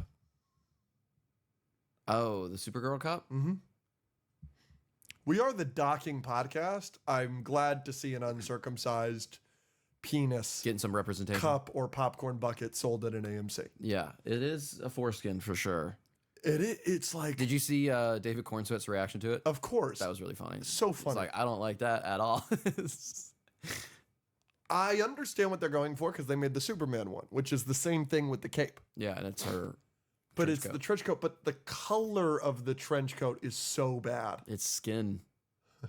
It is a penis. It's so bad. It's that fleshy tone. Exactly. It's got wrinkles in it. It's bad. Add some veins, dude. It does. It's weird. No. I'm From the I'm back- gonna get it, but Obviously. But from the back, I'm like, who approved it? Like, but do you think it was on purpose? I don't think so. I don't think so. But maybe. I think some intern saw that and was like, yeah, that's a penis, but I'm not saying anything. Or that's a good idea. It's working. I want to know, we should have like box office scores, but for popcorn. Like what's the best what's the most sold popcorn bucket? Like, is it Deadpool or is it the Dune one? You are such a genius. Like, I want the so right. analytics on that. Like, what if it came out and it was like Nosferatu is the best-selling popcorn Yeah. bucket ever? Like, that would be so Or like the interesting. Ghostbusters, like Ghost Trap. Yes. One, or like, what is it? Yes. AMC, let us know. Yes. And I want to know the buckets that flopped. Yeah. Like, this Pride Rock from Mufasa. Super cool, but it sold. Wicked Bucket number 3 didn't do well. Yes. Yeah. What a great... I mean, this is why you're the boss. Anybody that works at AMC or Regal or something, Reach out. please give us the numbers if you have them internally. They All got right. to. Now, spoiler warning for Supergirl. Sorry about that. Go. Some more positives. So we talked about Millie Alcock's acting. She's great. David Cornsweet's amazing, obviously. Lobo is good. Had fun with that. Costume and creature design, that was cool. A couple more. Action is fun. You get a solid amount of it. And they're a little bit creative with it. I didn't say this in non-spoilers because I want to talk about there's the teleport fight in the bus when she is still affected by the red sun. So she's just kind of a normal person and she's teleporting all over the place. That was kind of fun. And then when she does get the yellow sun during that fight, she handles business. That was a lot of fun. The fight at the end when she's finally in the super suit, she's kicking butt in that. And then the one with Lobo, where they're trying to save all the girls who are like running around. I had fun with that one too. So I like when they're at least a little bit creative. And I felt like the teleport fight checked that box for me at least. And you get a solid amount of it. I know in the bar one they kind of cut away from her and she's just kind of kicking butt off screen. Yep. But you see that in the trailer, so I kind of saw that coming. You want me to do another one, or you got one? Please go. The Krypton backstory, I liked. I thought it was pretty well acted. It had some of the best lines. A couple of the lines I think I really, really liked. Because that was one of the first times in the movie where they started to give us a little bit more depth for either Ruthie or Kara. Because up until that point, and for most of the movie, this is one of my negatives, it's just kill the bad guy, save the dog. And it's but I leaned forward in my chair a little bit during that because we started to figure out a little bit why crypto was so important. We see why Kara is different than Kal-El, and why it affects her a little bit more and why she's different than him. Ruthie starts to learn why Kara acts the way she does. So it was a good moment between them, and then the moment between her and her dad about living. She's like, I'm not leaving you guys. Are you out of your mind? And he's like, no, you living is us living through you. And Kara then uses that later to help Ruthie not choose violence and revenge. And I think that's good. I think wished they had leaned into it a little bit more, to be honest. But that was the first time where I felt some emotional depth, and I kind of leaned forward. I was like, okay, this is good. I like this. This was needed, and I like that. To talk about in positives, the stuff with Krypton, the best scene in the movie is the Jor-El Kara conversation, which is entirely in Kryptonian. And it is spectacularly written. It is spectacularly acted. And it is such a wonderful scene that I'm ready to say that it's easily one of my favorite scenes in a movie this year. And it is one of the better scenes in the entire DCU so far. Like, when I think about the best scenes in the DCU so far, I think about a lot of scenes from Superman, but I absolutely think of the scene with Kara and Jor-El. It's just phenomenal. It's so well written. It got me emotional both times I've seen it. It's the best scene in the movie by far, and it is really nice because it's a scene that you don't see happen in the book. So it is something that they completely did for this movie, and I do think, based on what you were saying, they really elaborate on the Krypton stuff more in this movie than they do in the book.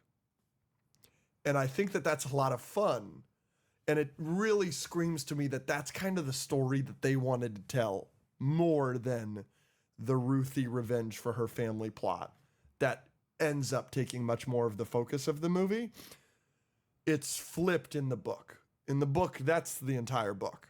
And then the Krypton backstory is like a single issue. It's not a lot. So I really loved that, and that's definitely my biggest positive of the movie. I'm glad you brought it up. What else? What do you... I don't know. If you want to keep going positives, keep going positives. I'm done. You're done? Mm-hmm. All right, great. What do you think about them making Zor-El essentially Jor-El? They have doubled down. Supergirl doubled down on Jor-El is a bad guy. They're like, there goes your brother's son, Kal-El, said to be the conqueror of worlds, as Krypton is falling apart and everything. Before we do the sliver of Krypton that we're going to live on, we see the baby go, and it's like, oh, there's your brother's son, the conqueror of worlds. They double down on Jor-El's a bad guy, and Zor-El is essentially the Jor-El that we know and love. That's the great ultimate father. What do you think about them doing that? I loved that decision in Superman. I know a lot of people hate it. I don't care. I don't care enough about Jor-El to have cared about that decision. And it makes for such a wonderful arc for Superman and such a wonderful ending for Superman with the video at the end. Oh, so good. It's incredible. So for you to reach that moment in the movie, you needed to make Jor-El a bad guy. So I don't care. And then you come in and give Zor-El this scene, which is the best scene in the movie, one of the best scenes in the DCU, that I don't care. But I know a lot of people are going to be upset about it. What are your thoughts? Yeah, I guess I hadn't really thought about it. Yeah, I guess. Because that's the parent. Be good. Yeah. Like all that stuff. You need to take care of people. You are going to go to a place. You're going to have enormous power. You need to take care of people. It's so good. That's what Clark thought his parents were saying. Exactly. You know? Yep. Yeah, it was good for her. I liked that scene. That's the scene that I was talking about. That was very well acted and very well written. So I agree with you there. Yeah, interesting. That I didn't clock the line of "There goes the conqueror of worlds." But you remember it. Yeah. When it takes off for sure. Yeah. And then they basically make Zor-El Jor-El. Exactly. Interesting. I like it. I mean, I don't have a problem with it. You know, when I first watched Superman, I felt a little uneasy about it because it is so different, and I was like, wow, a lot of Superman people are not going to like that, and that's fine. I get it. But I eventually came down on the side of you where I was like, yeah, I don't care enough. It's worth it for that moment. Yeah. And then it gives so much more weight to his real parents. Like, who I care about more anyways. Who you should always care about more. When they kill Pa Kent, it's going to be the most devastating thing ever. Maybe they won't. Oh, impossible. It's not impossible. Oh, I hope not. I can't I'm pretty wait. sure there's long runs and long series with Superman where Jonathan Kent doesn't die. Can't wait for Pa Kent to die. You know, they might. Can't wait. Any other positives? No. Okay. The negatives are tough. I mean, I have like positives technically, but they come with negatives. Sure. Yeah. Okay, this one's. We'll start with a more simple one. Please lead. Right. The positive was Lobo's awesome. The negative is he didn't need to be there. His character is kind of just there to be there. Yep. He's there because Jason Momoa has always wanted to play Lobo, and they wanted to put him in. It's such an obvious casting choice. Jason Momoa texted James, and he was like, "Well, there's no room for you in Superman. We're putting you in Supergirl." That's exactly why he is in the movie. Yeah, he's got that. He is not in the book. It's just he's there for the bar scene, and then he's there for the girls running around because he's getting his bounty, and then he's there at the end, which they don't even really explain all that well. Nope. They captured him somehow. How, by the way? How? And then he said something along the lines of like, "Oh, it was all part of my plan. I'm laying a trap." What trap? She just got out herself and then let you out. And then he also saves Supergirl, which is like a little annoying. So I'm glad overall he was in the movie because I found him entertaining, but I would have liked it even more if there was more of a point for Lobo to be in the movie, if that makes sense. So that's a negative attached to a positive. I agree with you completely on that one. Do you have anything else you want to say? I've got plenty. Yeah, please. Just go. And I'll give you my input on them. Supergirl, it felt very cookie cutter. There were some tropes and things that overall work, but they needed more depth for them to work better. Does that make sense? It's especially frustrating. And again, I'm telling you, you've got me on a leash right now. Like I don't want to be like, I'm ready to go uninterrupted, but it is so unfortunate because the book does the opposite. There are so many tropes in this movie that is like the most boring way to tell this story, and you don't have that in the book. Like the ending of the movie, the whole thing with Kara being like, with Supergirl being like, Ruthie, do not kill him. Like, yeah, your life is your revenge line is great, but it's like, how often do we see that where Kara is killing people constantly, but like the whole point is like, no, don't kill him. Save yourself. You'll always regret it. That is such an overplayed trope, and that's not at all what happens in the book. It kind of is, but like very kind of. And it's like the juxtaposition. I'll give you another great example. It is a twist in the book. Crypto doesn't need to be saved. The medicine person saves Crypto, but Supergirl tells Ruthie that she's going on the journey with her to save Crypto. And then at the end, it is a twist that, oh, Crypto didn't need to be saved. Supergirl did this for Ruthie. It's like this great everything. But like, then you come back and like Crypto was actually in danger. And it takes so much away from the story, in my opinion. Now, the movie is written that way. The movie is written that Crypto is actually in danger. But like, it takes away impact from Supergirl and makes her like a worse person for me. Even though it wouldn't really make sense if they did that twist at the end of this movie. It's still a choice that like you've changed that I'm like, why would you do that? Such an interesting juxtaposition. Like you're taking a big swing by doing that in the book. it's like such a, you know what I'm saying? How many times have we seen a movie where there's a clock for a character and they save them just in the nick of time? Like, we've seen this a million times. What a great twist it would have been if it wasn't the case. Yeah, I agree. That's very interesting. Very cookie cutter. A lot of them fit into a certain box, and then there were moments where they kind of broke out of that box, and we saw some good stuff, and I just don't feel like we got it enough. Who are these people? Like, her dad made swords. We don't get.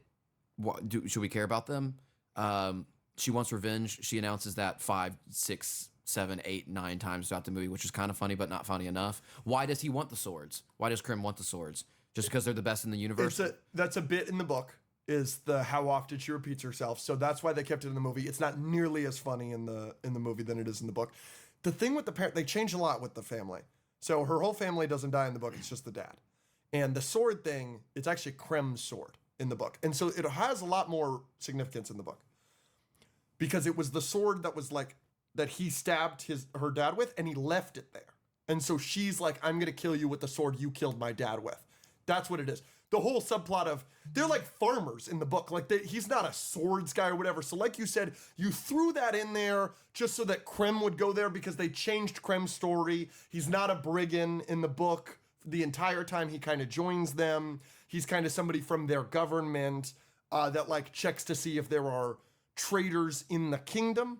You didn't want to explain that, so you explained it that but the sword has no significance in this movie because you changed it, right? Because you made it from the dad or whatever. The backstory is way more tragic in the movie. But I don't care. It doesn't land as much. Exactly. I don't care. And throughout the movie, you don't get like the memories. You just get the memory at the end where she doesn't kill Krim. In the book, she like tells stories about her dad consistently, and it makes you feel so bad for her that she lost her dad. It's real, like the way, and she's got really Shakespearean dialogue in the book. So she's like, and when he held me, and I weep now, knowing that I will never feel the warmth of my father again. Like, it's stuff like that in the Shakespearean dialogue of it. It's interesting. It makes it way sadder because it's like you really feel the emotion with it. Where it's like, that's my point. Where it's like, I think that this like story, without the context of the book, I would have enjoyed so much more. But I'm constantly like, why would you do it that way? Why would you do it that way? Another thing, you brought up the design of Krim, because he's like this hideous monster. Yes, it's a very a design that like sticks out to you for sure. He's not a hideous monster in the book, and that kind of makes it scarier, that he's just a regular looking guy. He's actually very much a red-headed Green Arrow. Like, he's got a beard and red hair, and he's got a bow and arrow, and he's got a sword. He's got swords and stuff like that, but it's like him being a regular guy. Now, I understand why they wanted to make him a hideous monster, because he's such an awful person or whatever, but I think it's almost scarier if he was handsome. Imagine if he was handsome, and he's doing all these awful things. The number one negative I have for this movie, in terms of changes from book to movie, though, is, and you're going to find this interesting, I think The Brides is doing way too much, not in the book at all. The fact that they are these sex traffickers, they're this all-men race, so they rape these little girls. Obviously terrible, awful thing for an antagonist to do, an antagonistic force to do in a movie, especially a superhero movie.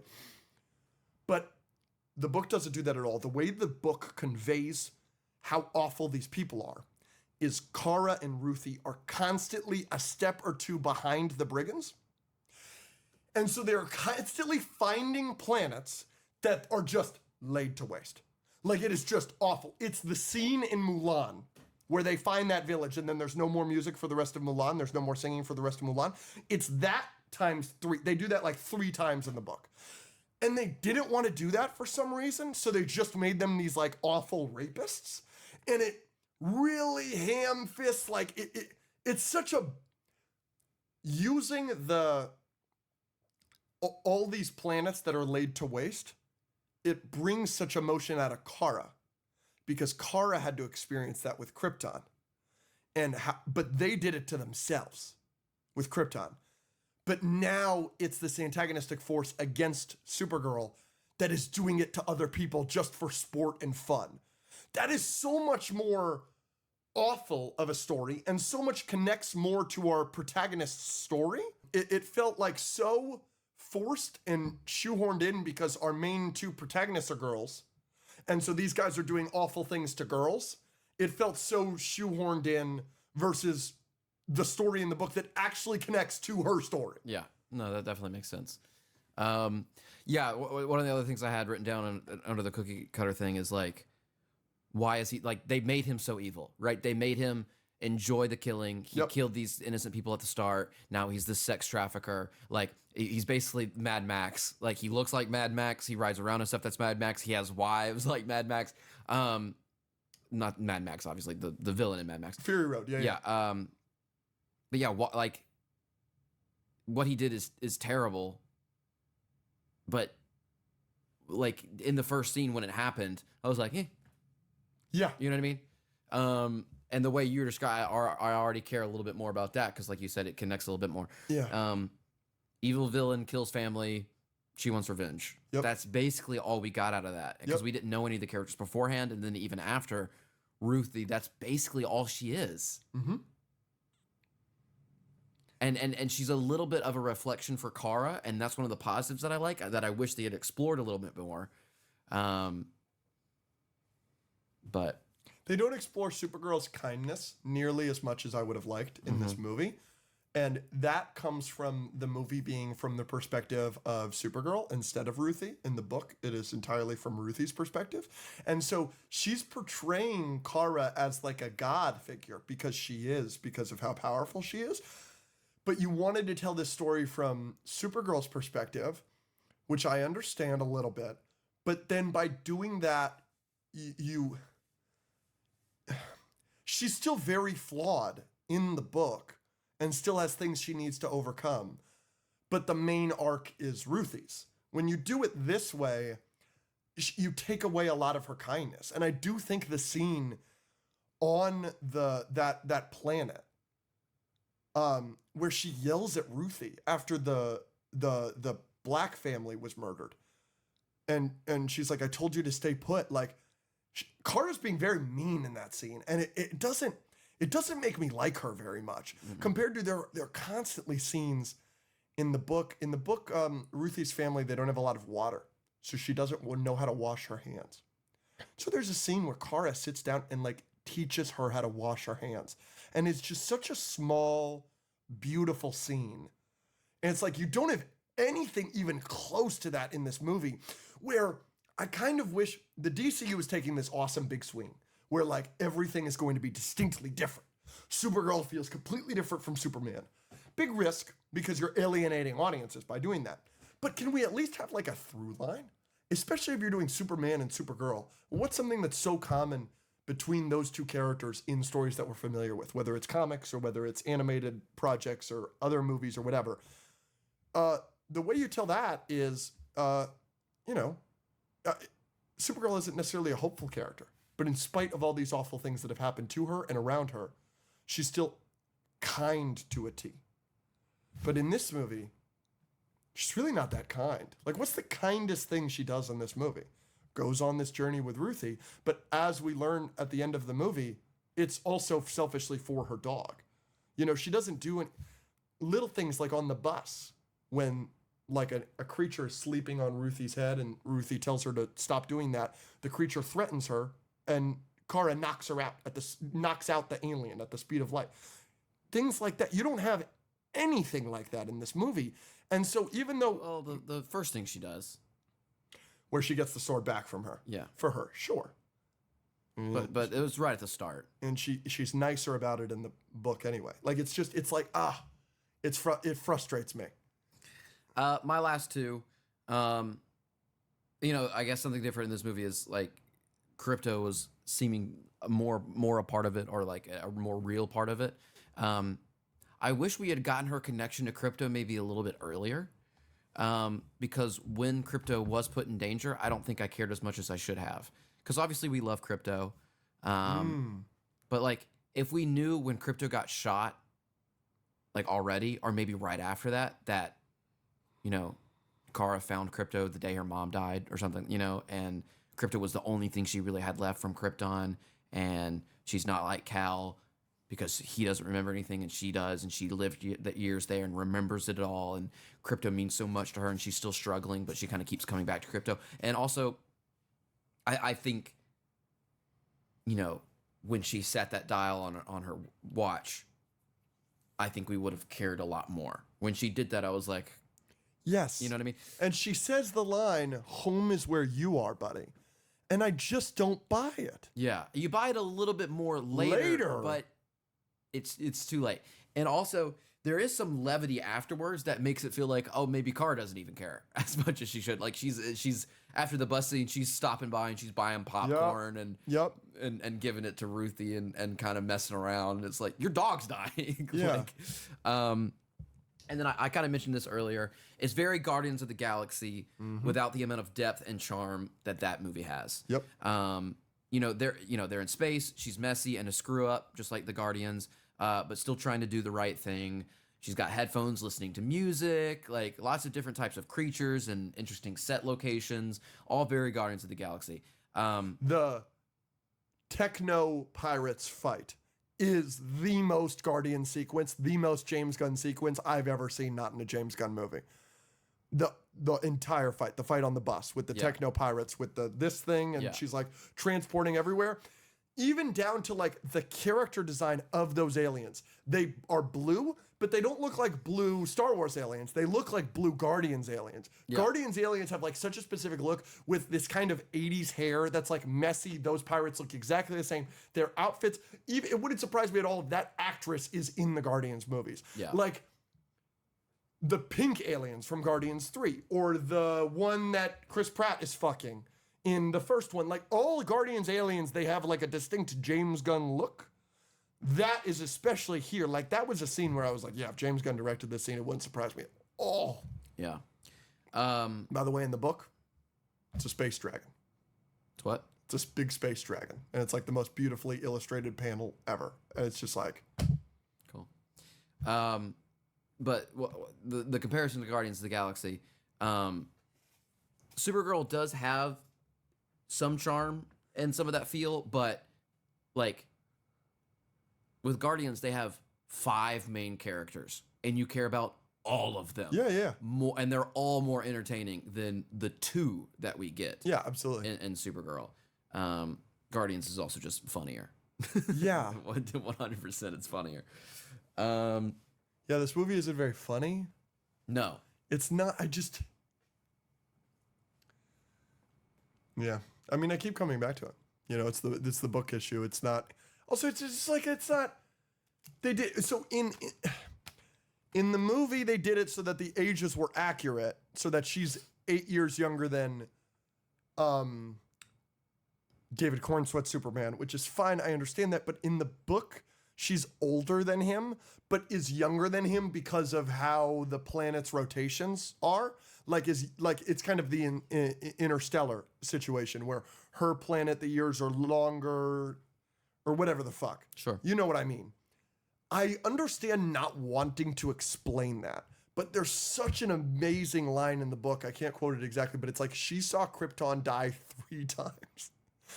But in this, she doesn't watch Krypton die at all. Like, you know what I'm saying? Like, she leaves before it dies for the final time, and she wasn't even born yet the time it died the first time. You know what I'm saying?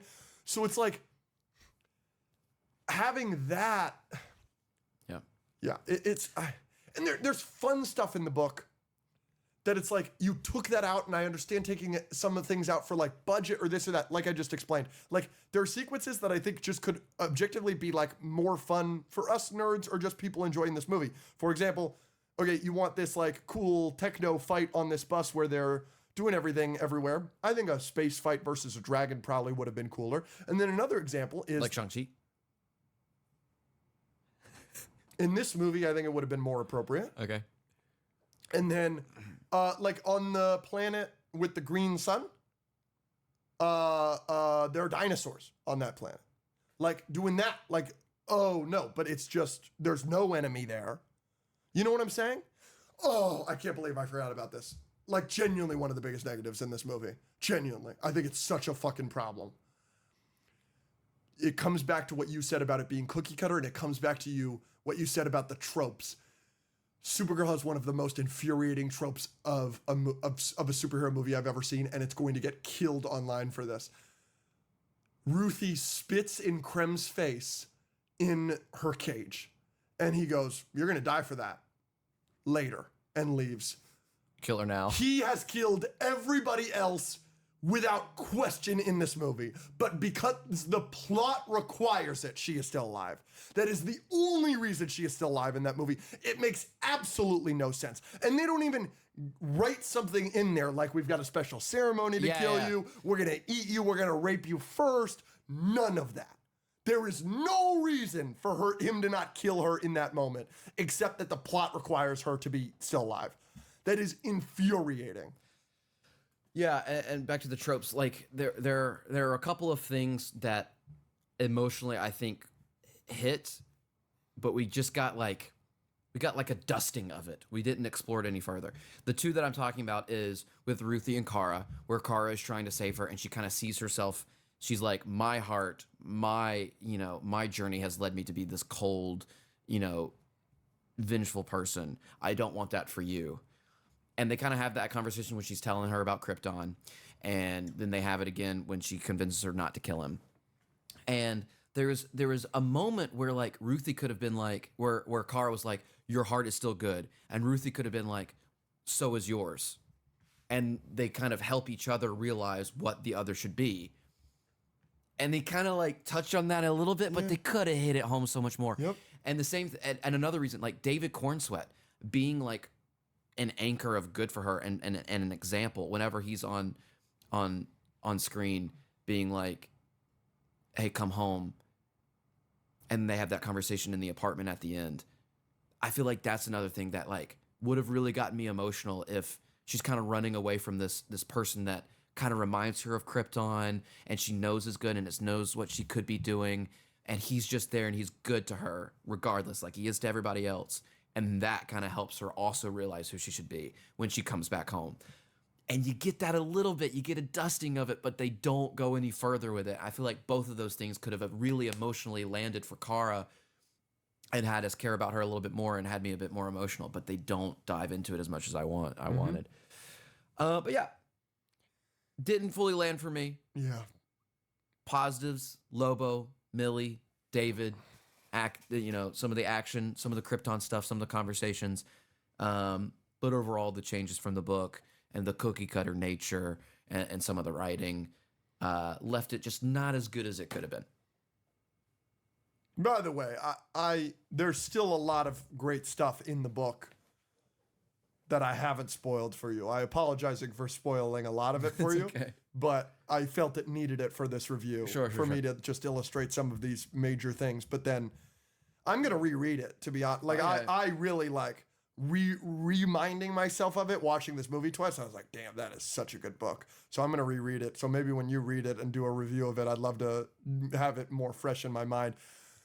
But there's a lot of great. Go read the book for sure. Go see the movie to form your own opinion on it. Obviously, our opinion, but I imagine if you're staying this far in, you've probably seen it. One of the worst needle drops in a movie in a long time, by the way. I liked the seeing it from Ruthie's perspective and like the visuals of it. But yeah, the song choice was interesting. I mean, both times I've seen this movie, I've had people walk out being like, that needle drop is like historically bad. Yes, and I don't think I thought that in the theater either time. I didn't, but I do understand, like that's going to be like a Thor Love and Thunder floating head thing. Like people are going to talk about that needle drop for years about how bad it is. Yeah. It is bad. It's not the worst thing in the world, but it is bad. But like, they don't even use the Blondie song. That's like in all of the marketing. Use it in that scene. Yeah. What do we do with? Like, I don't know. Overall, like, I'm still. We've compared it to the MCU, and some people were in our comments asking like, "Are you the same on the DCU? Are you more excited or less excited?" I think I'm just as excited as I was before. Supergirl was not going to make or break our excitement on the DCU. No. It's not bad enough for me to be like, "Holy crap!" They can put out a Kraven the Hunter. Sure, like if this is, we've gotten 4 projects: Peacemaker, Creature Commandos, Superman, Supergirl. This might be at the bottom for me. It is but at the bottom for me. If this is the bottom, I'm chilling. We're in great shape. You know what I mean? Like, you know, I'm still glad I saw it. Supergirl's great. Amelia Alcock is great. And I am still very excited for it. How many projects in a row do they have to have where it doesn't resonate you, where it really starts to lose you? Like 3 to 5? Yeah, sure. Yeah, like more than, yeah. They've bought your loyalty with Superman. Yeah. And I mean, I can't imagine, even if Lanterns is ass, and even if Clayface is ass, and even if Creature Commando Season 2 is ass, there's no universe that my second or third most anticipated movie of the year next year isn't Man of Tomorrow. Yeah, if all of those are bad and then Man of Tomorrow is mid, that will be a problem. Yes, but I don't think it will be. But I don't think that's gonna happen. And it's interesting. We craft narratives for a living now, which is kind of cool to say.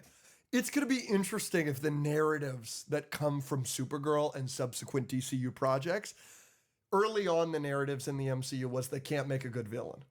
They don't have a good villain. Loki and nobody else until Thanos.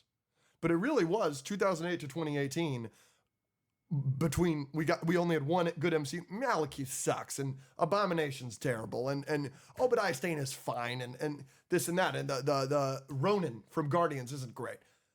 That was the narrative for the MCU for the longest time. Is the narrative in the DCU going to be if James Gunn isn't making it, it's mid? Maybe. We'll see. I think because everything until this point, James, he wrote bar for bar Creature Commandos. He directed a lot of Peacemaker, wrote it all. Wrote and directed Superman. Wrote and directed Man of Tomorrow, if that's a banger. Yeah, well, we'll if see Lanterns after Lanterns and Clayface are mid, it's going to be an interesting narrative that we are going to be proposing, you know what I'm saying? That's going to be our narrative, kind of, not ours exclusively, but a narrative that we talk about a lot on this podcast. It's interesting. Yeah. We will see.